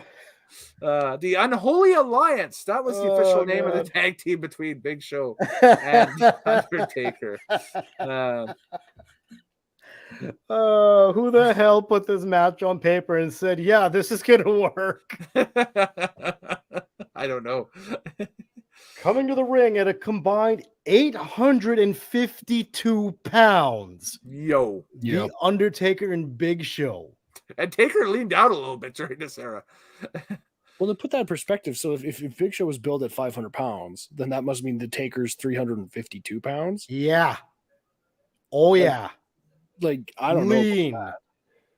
I don't know about that. Remember, we're talking Speedo Big Show here. Yeah, I guess so. No knee pads or nothing. I think Get ready. Their combined weight is probably closer to like maybe like 690 or something, probably. So Taker and the Big Show win the WWF Tag Team Championship in 12 minutes and 1 second, with Taker delivering the tombstone to X-PAC for the 1, 2, 3. Get ready for your jaws to hit the floor here. This is the last pay-per-view appearance of The Undertaker until Armageddon of 2000. Armageddon? Like a whole year? Yes. A year plus. So what was the he wasn't at WrestleMania 2000? He was not at WrestleMania 2000. No. Really? Yes, are you serious? I'm serious. That's weird. Mm-hmm. So why do you know why? Yes. Why would he win the tag titles and not appear in anything? So if you look at the poster for the next pay-per-view in line from this, which is Unforgiven, you have Ministry Undertaker on the poster, and all the ads for the pay-per-view featured Ministry Undertaker. Yeah. Taker loses the main event for Unforgiven, I think, was like a 6-pack challenge for the WWF Championship. It's something happens on Raw in the coming weeks in which, well, spoiler alert, Mankind loses the WWF title, but it becomes vacant. So they have a 6-pack challenge for the title at Unforgiven. And there were a bunch of qualifying matches coming up on Raw. Taker loses his qualifying match to somebody. I can't remember if it's Mankind or Austin, one of the two, on Raw. And then he does not show up back in WWF until Armageddon of 2000. So this is the last, like I said, the last pay-per-view appearance of Undertaker until 2000. Two things are happening here. One is Taker is dealing with a very nasty groin injury right now. And so he's going to take some time off to heal from that, get some surgery done for that. Two, during that injury hiatus, his contract runs out with WWE. WCW decides to back the Brinks truck up to him, as they were doing with everybody at that time. And so he's negotiating with them, openly negotiating with them about possibly jumping over. He decides against it and signs a new deal with WWE, but not until maybe about the middle of 2000 or so. So he takes some time off from wrestling here. Wow. Imagine at that butterfly time, effect, right? but imagine if Taker did go, and then, because I think at 2000, instead of having that Bash at the Beach 2000, which they just did that on Dark Side of the Ring, which was a fucking Travis, the whole what a cluster, right? Jared takes the lie down for Hulk, and like you could have had Sting and the Undertaker versus NWO, or you could have Sting versus the Undertaker. Sting versus or something like. That's the problem with him jumping to WCW is you don't have the Undertaker. You get Mark Calloway. You get Mean Mark. That's right, because you would have had all the rights with WWF. That's the problem. Is you go over to WCW and they're all about the realism, brother. With Scott Hall and Kevin Nash, you're going to get Master. That's way before. That's way before NWO. Yes. Oh yeah, that's true. I'm saying in this era where everyone's going real names, Kurt Hennig, whatever, you're going to get Mark Calloway. And the worth of Mark Calloway, I don't know what that is without Undertaker. It's Mean Mark. We've seen it. It's Paul Heyman's lackey. It's essentially he would have done the American Badass thing, but earlier. But would he have? Maybe, but WCW too. He might have just been the Ferd Harris brother. That's what I mean. It's like WCW knew how to fuck people over. Even if they were going to pay him well, they might have fucked him over. And just the fact that he wouldn't be the Undertaker, he'd have to just be Mean Mark Callis or whatever. And that might have been maybe his deciding factor. Like, it's speculative, but I mean, he's like, he's already being called the Phenom at this point. Like, he's already, he's like, I already have so much with WWE. He has a home with WWE at this point. He's basically one of the, 4 or 5 dependable main eventers. Yeah, now he's going to miss some time because this is, again, groin injury. That the equivalent of this would be like, a goaltender in the NHL missing the rest of the season, with a major groin surgery or something like that, right? So thanks, off. Yeah. So and also the thing with the Undertaker too is like I don't know. This is just maybe my more of an elementary opinion, but like the Undertaker is one of those guys. Like even going into like the 2000s. Like most main eventers and stuff like that, it's usually sweetened by having the title on the line. Whereas I feel like the Undertaker can just have a match with like a good opponent, and it has to have a good story to it. But like what's like the thing on like when like going forward from that point when especially when he came back as the Dead Man in 2004, right? You know, it was just like that WrestleMania that year. It's like, well, who's going to be in the big title matches, and who is the Undertaker going to fight? Just having just the Undertaker having a match is what people are stoked about. It's like, can you beat him at WrestleMania? Yeah, exactly. I guess to sum up that point, it'd be Kane and the Undertaker will always draw money. How many times did they fight each other for a belt? Yeah, Zero. like rarely. That's a good point. Yeah, zero.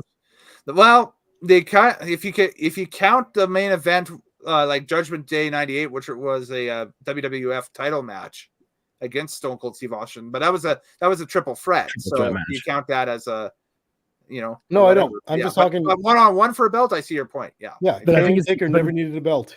It's because the biggest thing, like, it's because they probably had Kane and Taker probably have the best written story and gimmicks, maybe all time. Maybe. By the way, what did you think of Kane's gear in this match? Because it's inverted. Yeah, it's the inverted gear. It's an inverted gear where there's more predominantly black than red. Well, don't forget too, I remember being a young kid faking that, and also my friends at the time were all faking that. Oh, we're going to get DX Kane. We're going to get lime green and black. Lime green Kane. Kane, right? You know, 2 words, right? So you guys are nerds. I remember that for sure. But people were talking about that, but yeah, no, it's a different look for Kane. It looks good on camera. I mean, you know, and the dude was lean back then too. Like you were talking about big dudes in this match.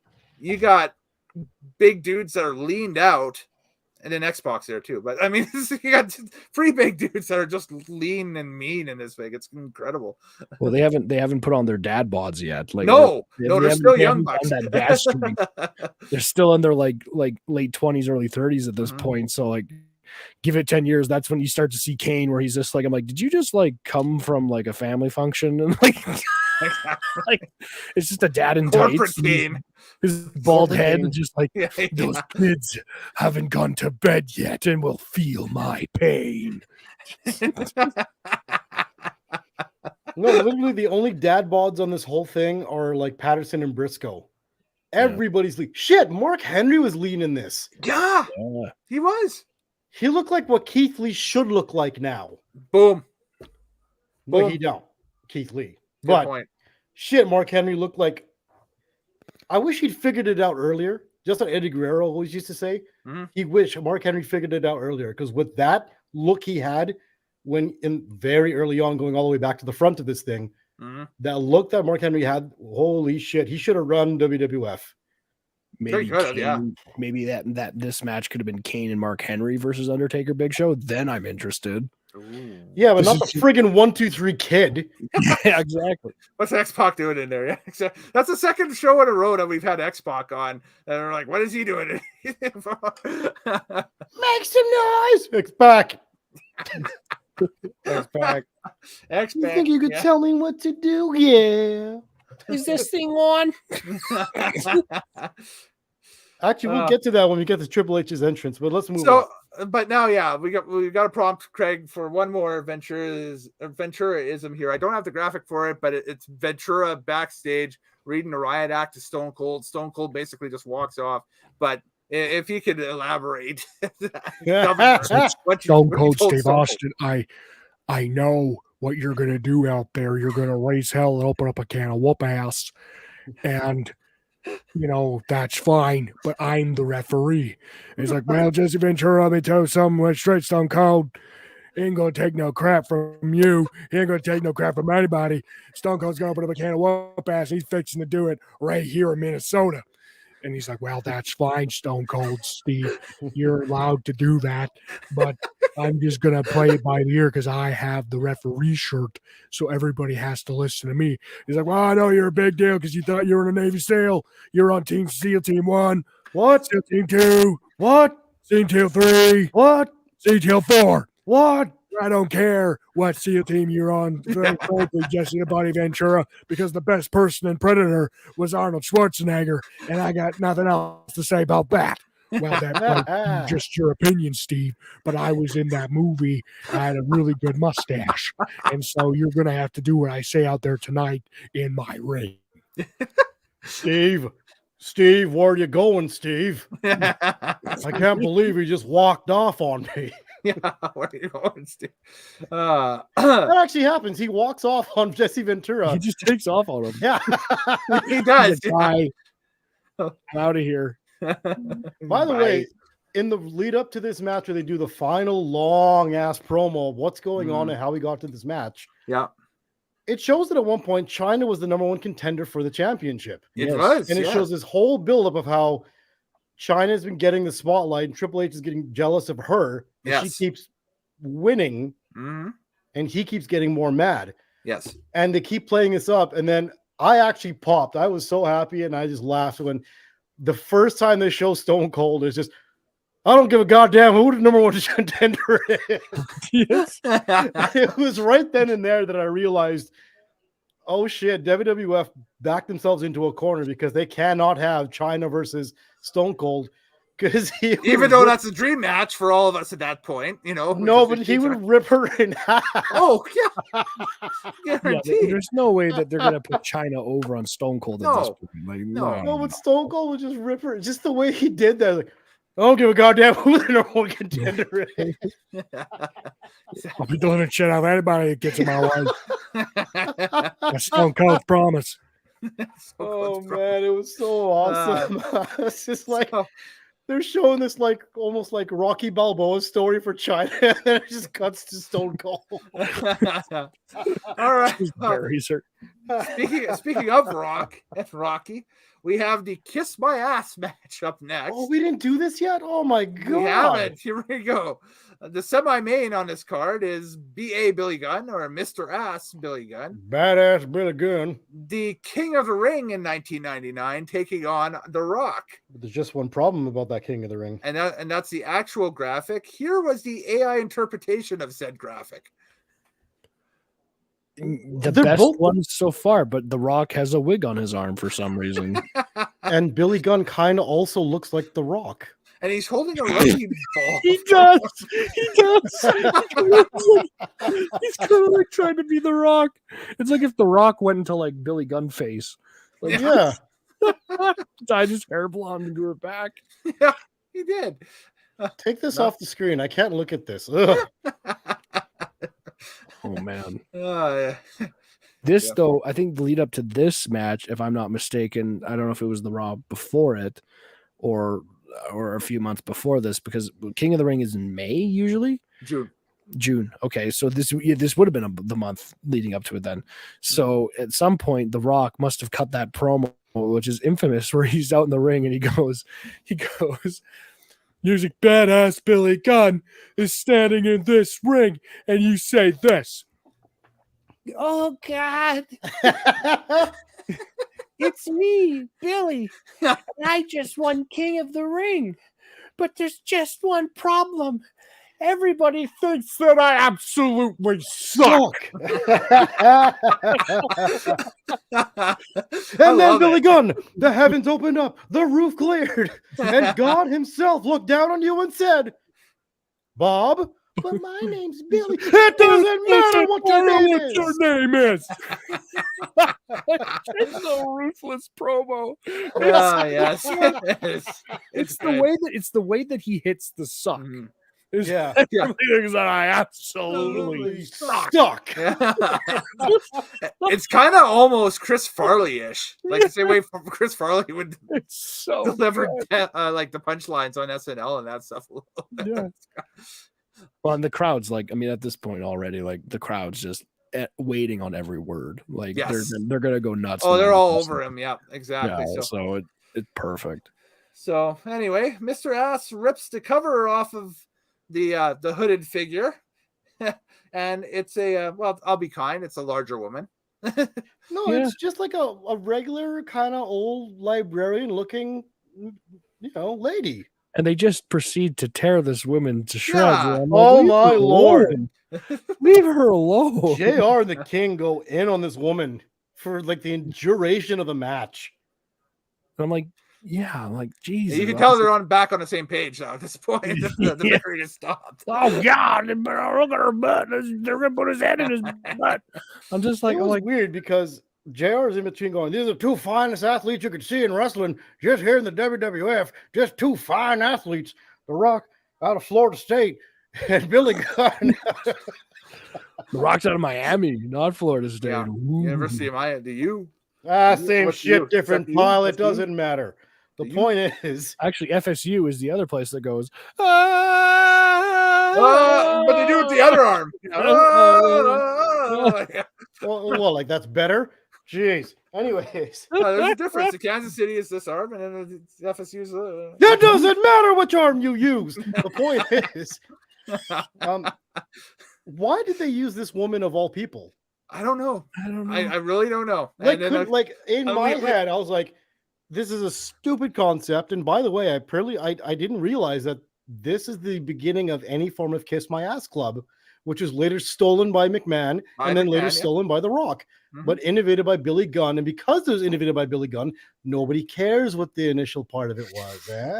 Now, I was like, if you had to use a woman, I'm like, why wouldn't you use like a really ugly and round burlesque dancer kind of woman?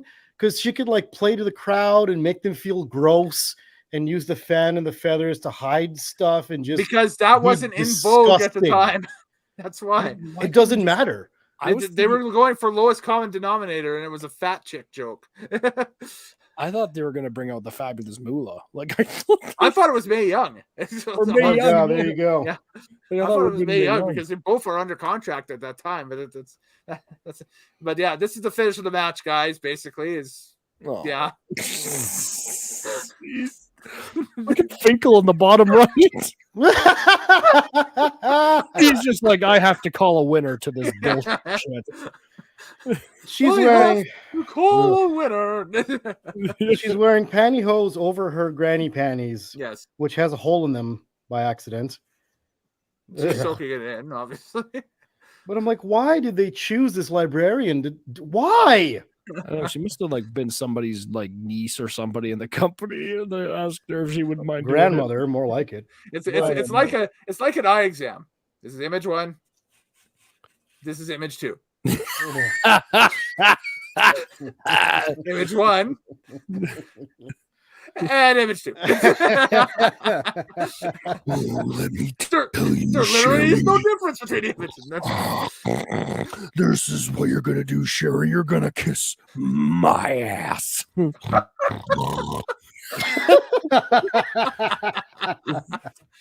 Thanks, Warrior. Oh, you should have said that she's gonna.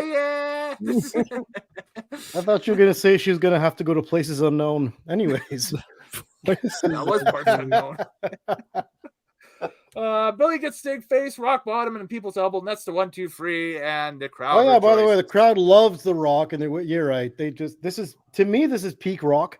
Even though there's parts where like he'll do better promos, he'll have a better voice, he'll be a little bit more charismatic, but this is peak Rock. Yes. Yeah. And I don't know, like I think the match, like I think the stipulation was stupid. I think they could have. Of course, it was. But I mean, like this was a good match. I thought like we're building to something here. Like I'm like this was kind of redeeming. This was redeeming. Like the tag match was like it was. I thought it was okay. Besides X-PAC and like I think like Taker did seem off. I think now that I know he was nursing that injury, I'm like that makes sense. So like it's been like the tag match was building up again. It was a trending up, kind of stopped the skid that was with like all the weird Lions Den sanctioned street fight hardcore matches. There was a lot of and then BS happening there. It was kind of like they're just like we did three matches straight of silliness, and now okay, we're gonna have a decent tag match, and then this is gonna build, and then we go to the main event. Yeah. And this is the only singles match that's sort of normal, except for the first match. Mm-hmm. Yeah. Because the other matches either have stipulations or multi-men or different rules. Like this is still a singles match. It just has a consequence at the very end. Mm-hmm. Yeah. And it was just ugh. That Yeah, stipulation is awful. Yeah, it is. It is. So Also, WWF is clearly hurting for some proper heels. If you've got The Rock working with Billy Gunn in the number 2 spot, in the semi main, yeah. Yeah. At this point, yeah, you've got Shane McMahon throwing his ass around. Summer program, considering what Summerslam looked like the year before, where you had, you know, the Outlaws versus Kane and Mankind. You had the ladder match between Triple H and The Rock, and then you had your main event being Austin Undertaker for the title. That's, you know, right there, 98 totally trumps 99 over, you know, the quality of matches right there, just with those three, right? But absolutely. Yeah. So I mean, yeah, WWF at this time, I mean, even though they had to re-sign the Undertaker, they should have been backing some money up to anybody in WCW that would have been a proper heel to bring over. They kind of addressed that though going forward. It's good Kurt for them Angle? to bring that up. They developed Kurt Angle, which is, you know, I think that was more luckiness, but once they found that he had something, they went to the moon with him a little bit and that stuff. Triple H becomes more obnoxious.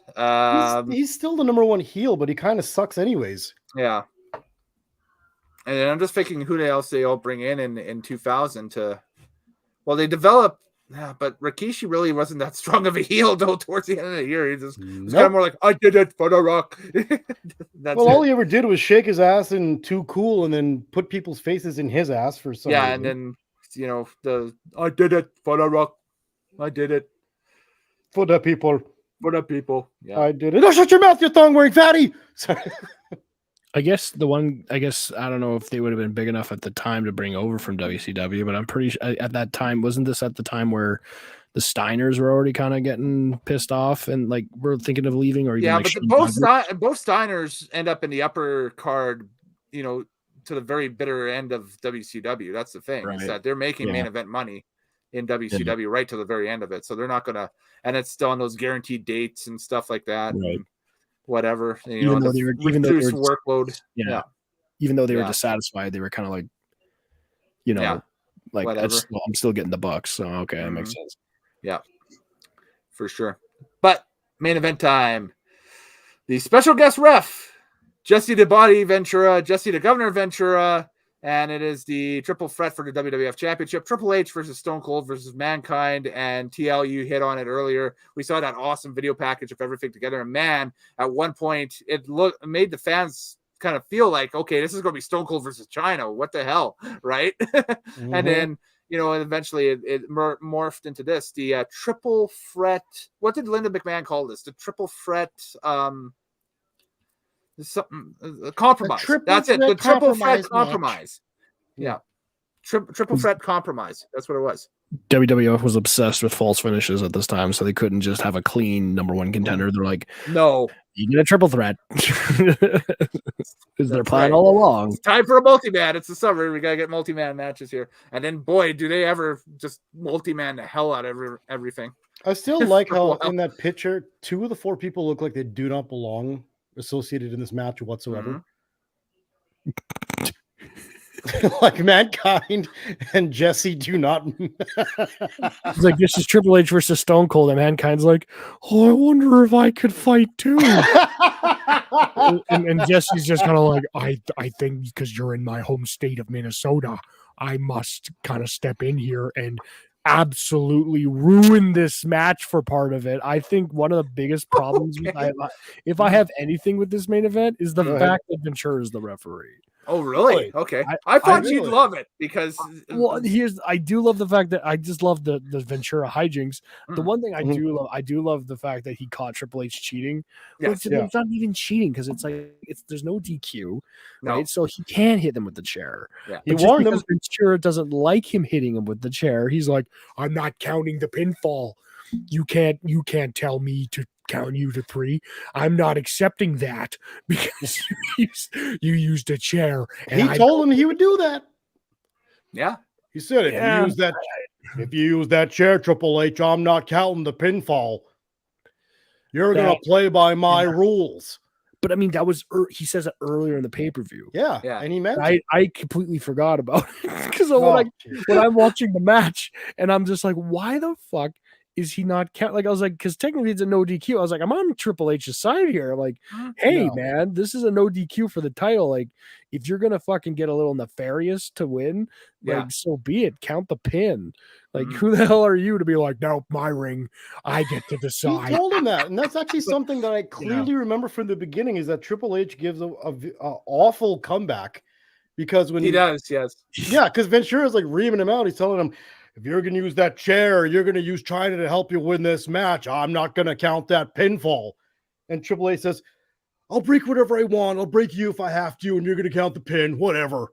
I'm just like, no, he just told you how to win this match. And if you don't, then you don't make. What the fuck is wrong with you, Triple H? Because Triple H is the guy that always knows that he's not good enough. And like his whole character arc through his entire career is, I have to be better than Shawn Michaels. Yes. and he's just is that his character arc? I think a big part of Triple H's character arc is just him trying to be better especially than in Shawn 2002, like right after he turns heel again, because he's directly involved with Michaels. I feel like they never played that card properly. I feel like they never played that card of like, no. I was the leader of DX. You were my lackey. I was like, no. I got to heights that you never got to while you were coked out on your couch. Like they never really played that up how they should have in 2002. Okay, maybe part of that. I think maybe part of that is they didn't want to go there. It might have been, too. I'm with you. I think it would have been the better way because I'm like that. I mean, like what? Like honestly, when like the Punk promos against Triple H from going into the future, like those were big. Like the way when you're lying in bed with your wife, it was like people were like, "Oh fuck! Did he just call him Paul Levesque on TV?" Like, holy crap! But that's great. That's a great work. That's a great way to get the crowd like, oh, right. So yeah, it probably would have been a great way to go. But I just think at the time, because I think Shawn was still kind of maybe earning his way back into Vince's trust in 2002. Yeah. He's like, I'm not a pill popping addict that's going to be an absolute headache. Flash forward to 2004-5, where he's calling him, I want back the pill popping drug addict. Yeah. Or else you, me, and God are going to have something to fight about. So 506, yes. And then what do we get back? We get Goofy DX. Yes. For the entire summer. Oh yeah. So but yeah, there we go. I think 2000. No, I think Triple H is just at this point, he's always been, especially at this point in DX, because Michaels isn't gone yet. He's gone. Is he gone? No, he's on gone. screen. He's on screen as the quote unquote right now in this point in lore in '99, the commissioner, the on-screen commissioner for WWF. But he was in such bad he's shape. done wrestling. But he's not wrestling. No, of course not. Yeah, he finished wrestling after that WrestleMania with Stone Cold. And Tyson. He doesn't wrestle again until SummerSlam 2002 or 3. 2002, yeah. 2002 SummerSlam is his return match, yes. Because he's still pretty into like the booze and pills and stuff at this point, right? Yeah. Oh, yeah. He had to leave, and that's when he kind of cleaned it up and found Jesus. Yeah, he takes 4 years. Yeah, he takes 4 years to clean his act up and get off, the drugs and the alcohol. And all those things, and Hitman,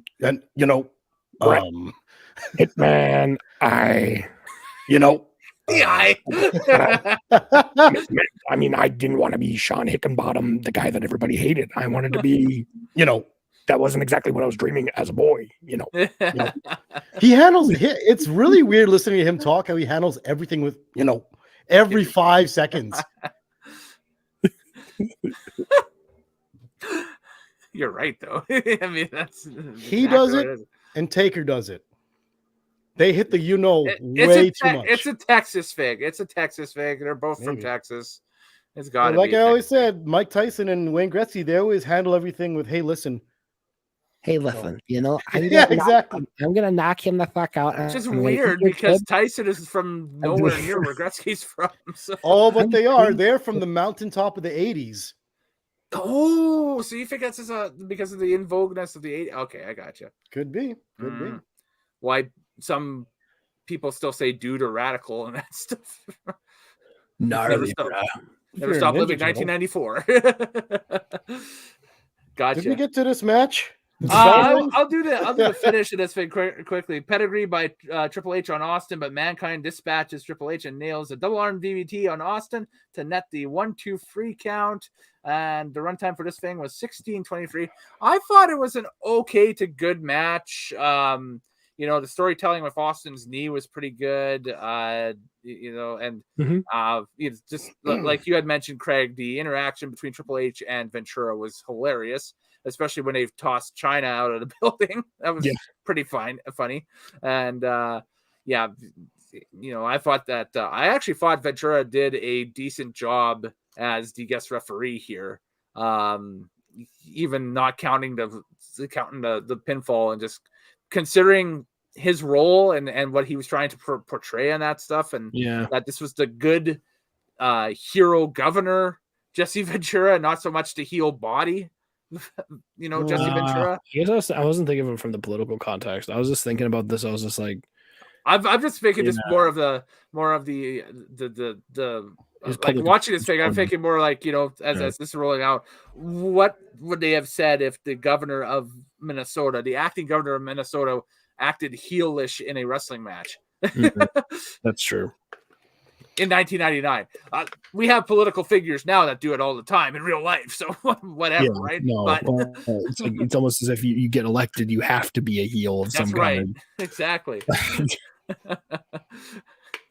But back then they had something called I don't know, not so much public. Well, maybe it is public morals. I'm not sure, but at least public images that they have to try to keep up. Respect, decency, exactly, for office, conduct, tact, decorum. Yeah, for sure. But I do agree in the context where it's like in this thing where it's like if a politician, like, I mean, if I went to like a wrestling show in Edmonton and like there's a lot of people there and like Mayor Amarjeet Sohi was there, and then Sohi jumps the barricade and like takes off the jacket and people start losing their shit, and he has the referee shirt on and gets into the ring and just does a 3 count, like I'd lose my shit. Yeah, that'd be awesome. Like, yes. So he got in there. Like, I think I've just got my new purpose in life, and that's to make that happen. Get Sohi at a wrestling show. Yeah, we'll bug Mr.TL and we'll try to get him into a interview with Mayor Sohi for the channel. And hey, I've interviewed that man many times in my life. There we go. Yeah. I have a bigger goal now. It's not only just to get him as the referee, but to get Mike Nickel in there, and then so he hits him with a super kick. Yes, like with the snap effect. You're just like, oh, sorry, take him down. Let me just super kick. Instead of like Austin, you just get JR, just like Sohi.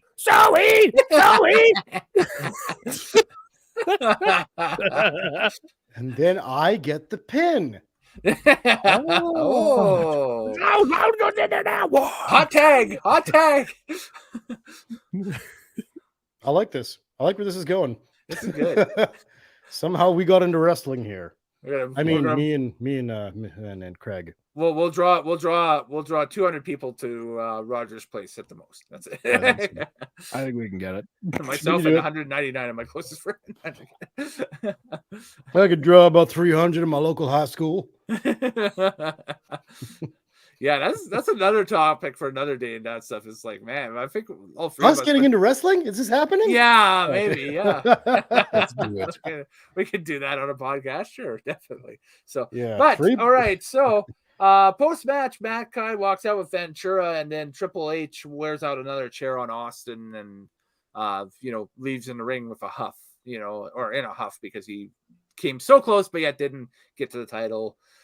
And this part of his career is so hard to forget that, it took a while for them to finally put the WWF Championship on Triple H after he became the game. It wasn't an instantaneous thing. He chased after it for much of 99, but then once he did, it was like the repeating nightmare that wouldn't end. That's how sometimes, especially during the Reign of Terror back in 03 and 04 on Raw. It's like he held that World Heavyweight Championship almost like freaking way too freaking long. That was insane. He had it too long, and he was a bad champion. He Plain and was. simple. Yes, thank you. I've been arguing that fact for years.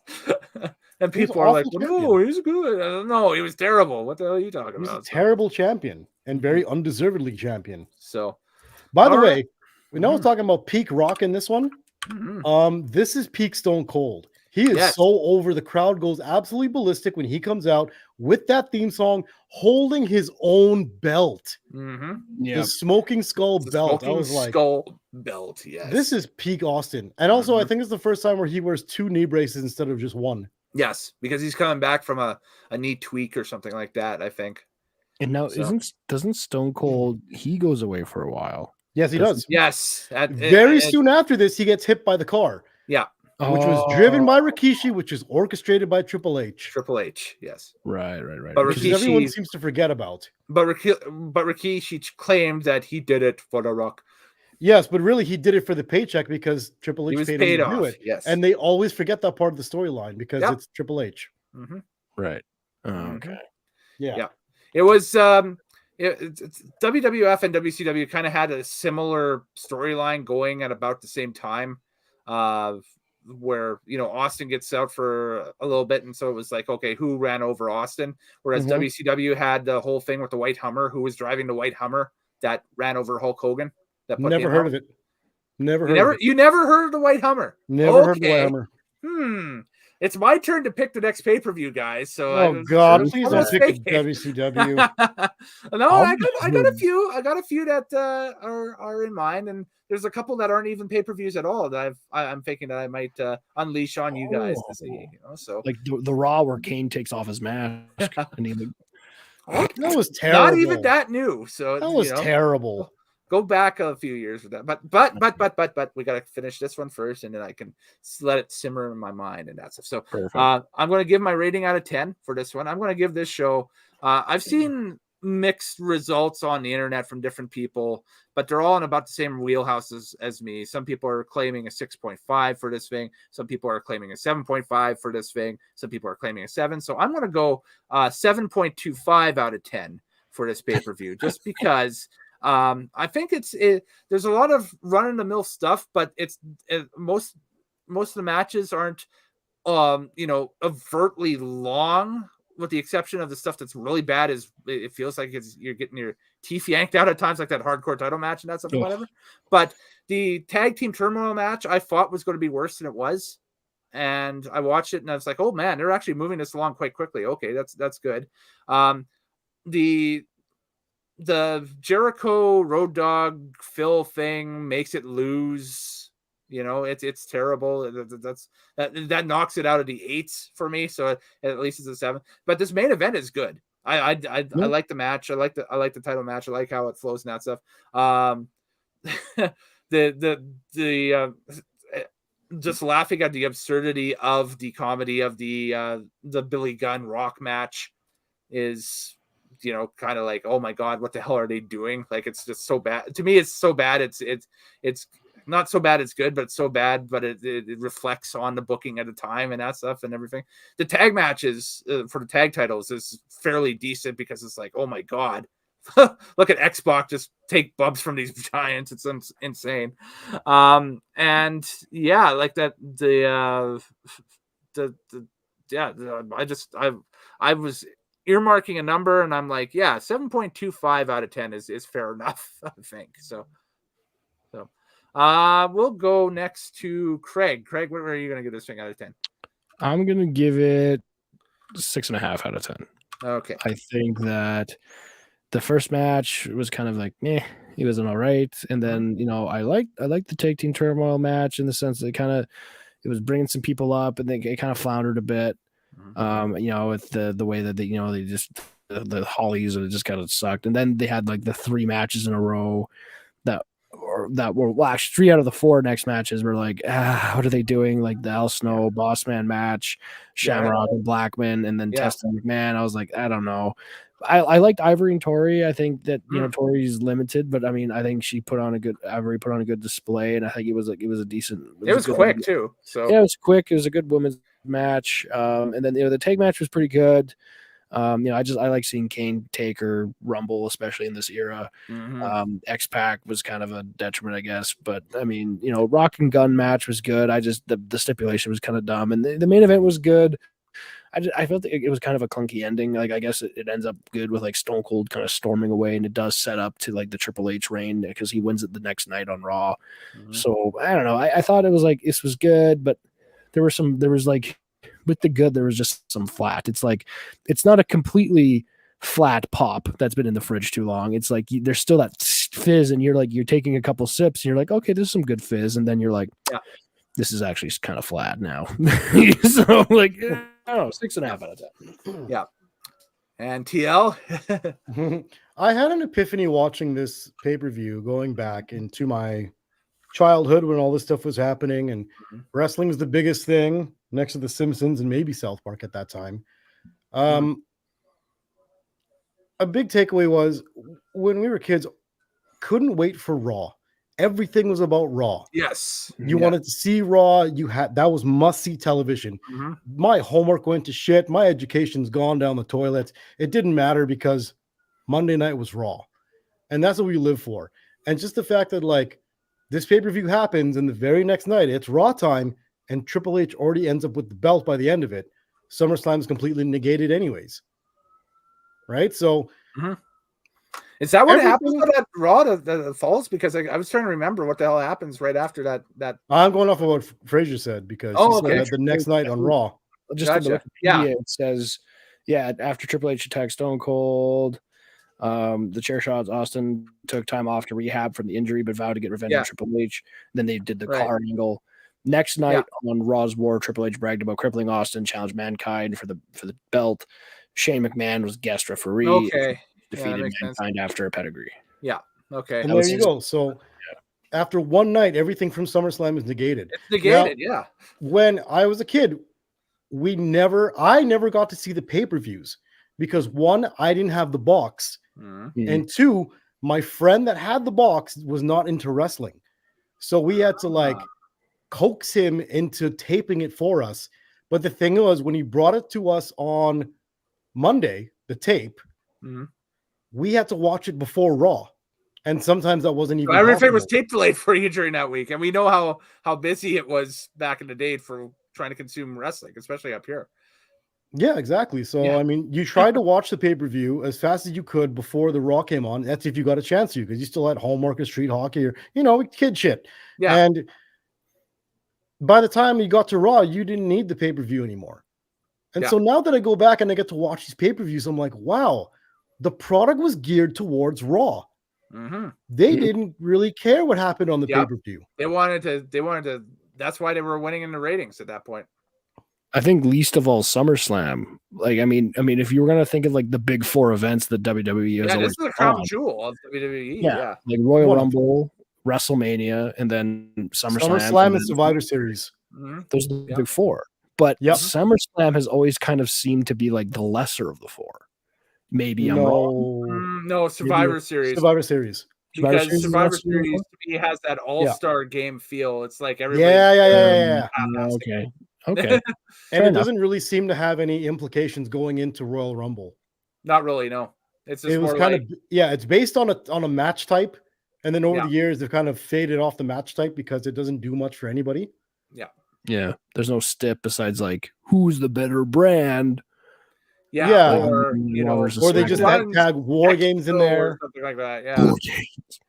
So it's like these pay-per-views back in the day were not destination things to watch because you just have to watch Raw because they're trying to win the ratings war against WCW, not the pay-per-view buy war. And so to me, these pay-per-views, now looking back at them, really suck. They really do suck. And there's nothing on this pay-per-view that is better than watching an episode of Raw the next night.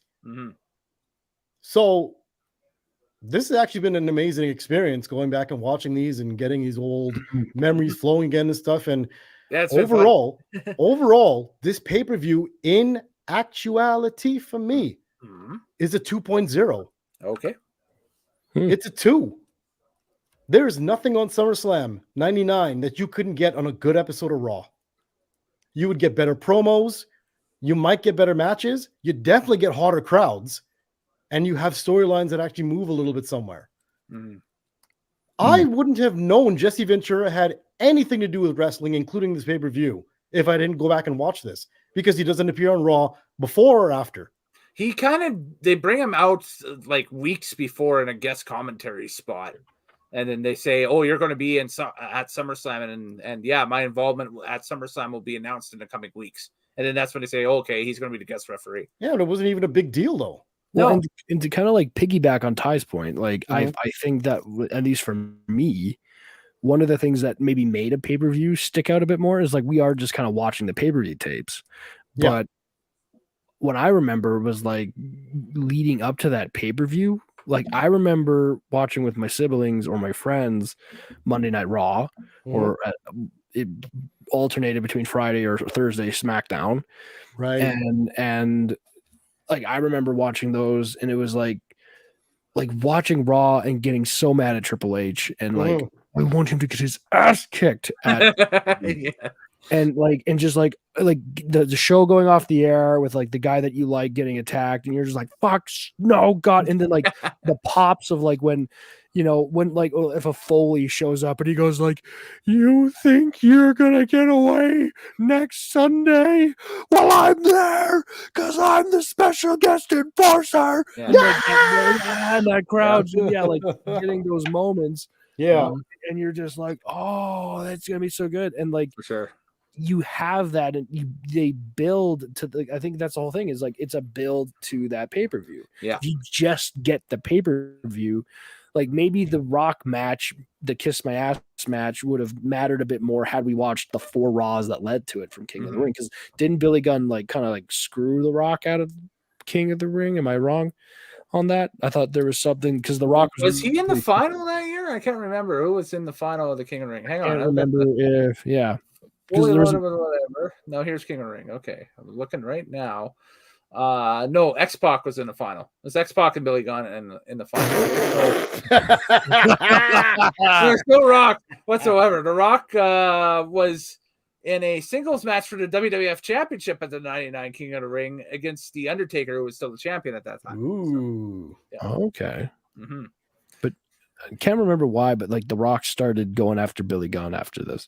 I'm looking at fully loaded, which was the July pay-per-view, to see if there was anything in there. Well, I mean, and okay, so there was a number one contendership strap match for the WWF Championship at SummerSlam, and Triple H defeated The Rock, and Billy Gunn and China ran in and helped cause the defeat. Right, that's right. Billy Gunn screwed The Rock out of the contendership. That's right. What it is. Yes.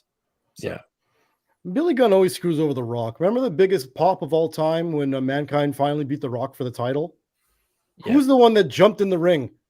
Billy Gunn. Billy Gunn, yeah.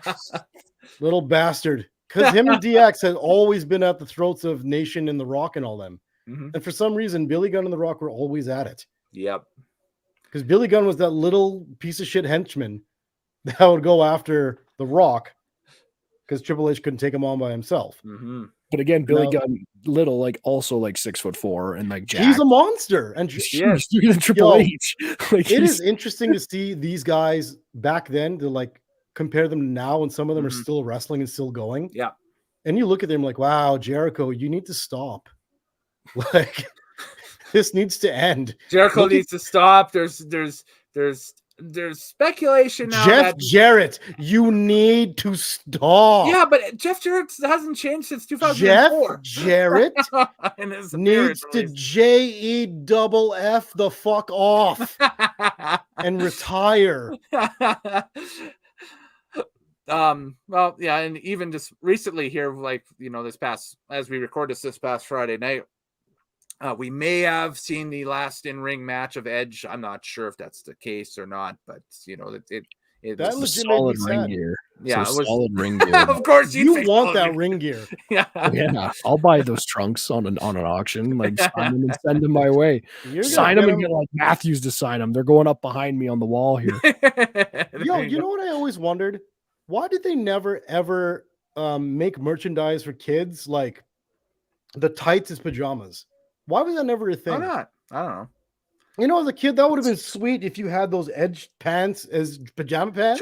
Chalkline makes the pants for adults, so you can like buy like the Hitman's pants or the Shawn Michaels. But that's weird. pants What or I'm whatever, saying you know? is, when you're a kid and you wear PJs, Edges that's pants. an awesome pair of pants. Yeah, if you go over to your buddy's house and you're just like, yeah, thanks for letting me crash here tonight, man. He walks out in like Heartbreak Kid sweats, and you're like, what? He's like, I bought Shawn Michaels pants for me to wear.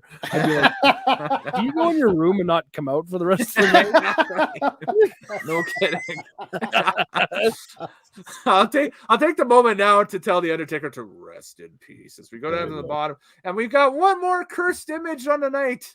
One more cursed image on the night. Gentlemen, try to pick what prompt I use for this one. Jesse Ventura as the special guest referee for SummerSlam. Close. Go on. I use Jesse Ventura, special guest referee, WWF Championship. Jeez. Take that away. I can't look at it. It's a cursed image, isn't it?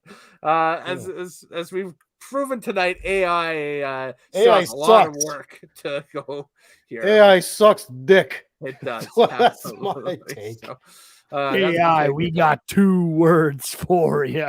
Suck it. Oh, sorry. Yeah, there we go. Camera left, camera right. There we go. Craig, what's your social medias where people can follow us? You can follow me on Twitter, because I refuse to call it fucking X at CraigPFraser, and whatever it's called. Yeah, whatever you want to find me on. I think that's also on my Instagram. If not, then don't worry about it, because there's nothing really there. So, go for it. Go nuts. You got it. And TL, all your stuff. Yeah, you can find me on that same thing, the Bird app, if you want to call it that, at TMLoutan. I am also the content provider and director of CraigPFraser's OnlyFans. You can check that out too. This is a thing? No, for the love of God, Okay. no. I'm not doing any more feet pics. So stop it. No, he poses in wrestlers' pants. Yes, I got Shawn Michaels, actually. I just bought them. The They're Shawn on the Michaels way. pants, yes. He There gets we an go. extra point when he hides a camel toe. No, just kidding. I'm everything right now. It's at Kellen Nitro. If you want to check out the channel, it's tinyurl.com/Nitromaniac TV. Come over and give us a follow, especially if you're on the freaking Nitro TV Facebook page, because God, that brand's been dead for 6 years and you haven't jumped over yet to take a look at anything new that I've been putting out. At least I don't care about the other guy. Who cares? Oh, We'll get into that some night too. That's a sordid tale. But are we getting into a faction war? Are we doing this? I'm ready. Because we got the little man, we got the big man, and we got the bigger man. The bigger man. So your wolf packs well, up. I mean, I'm working on the merch right now. So I'm working on the merch right now. So. Well, maybe they need something more catchier than the retro music that we're using. I kind of like it. Yeah, I like doing the Vogue to it. It's kind of boppy. Maybe we'll end the show with it today. I like doing the Vogue to it. The Vogue. Tracy Morgan. Yeah, we might have to. Yeah, I think I'm back. It'll be my turn next to pick the paper. They let me out early. They did. my turn next to pick the show. So I'm gonna let that circulate and cook in my head for the next few days and see what. You better not pick WCW. I actually didn't have a WCW pay-per-view planned going into this tonight, and I don't think I'm going to. I think I got 2 different directions I could go. Actually, I heard you were a fan of Glacier.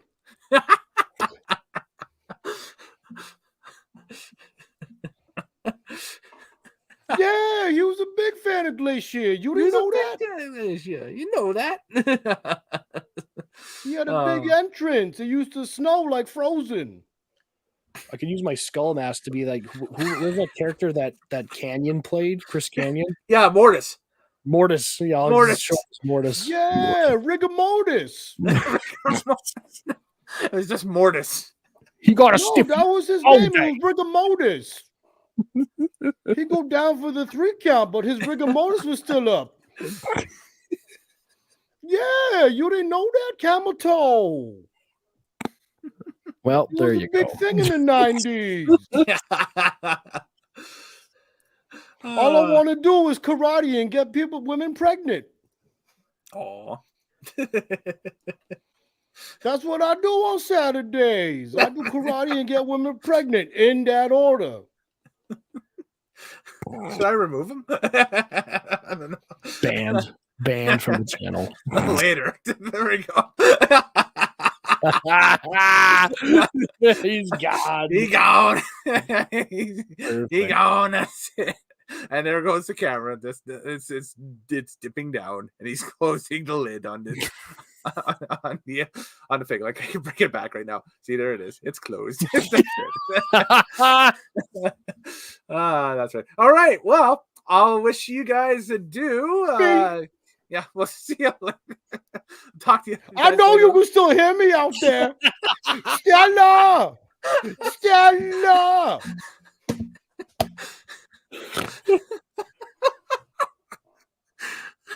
Top 10 anime deaths right there. Jesus. Anyways, all right. For real, boom. All right, thanks again, Craig. Appreciate it. And yeah, later, guys. Happy wrestling watching, and we'll catch you next time here on Nitromaniac TV's Wrestling Unlimited. Do take care. You got the little man, you got the big man, and you got the bigger man.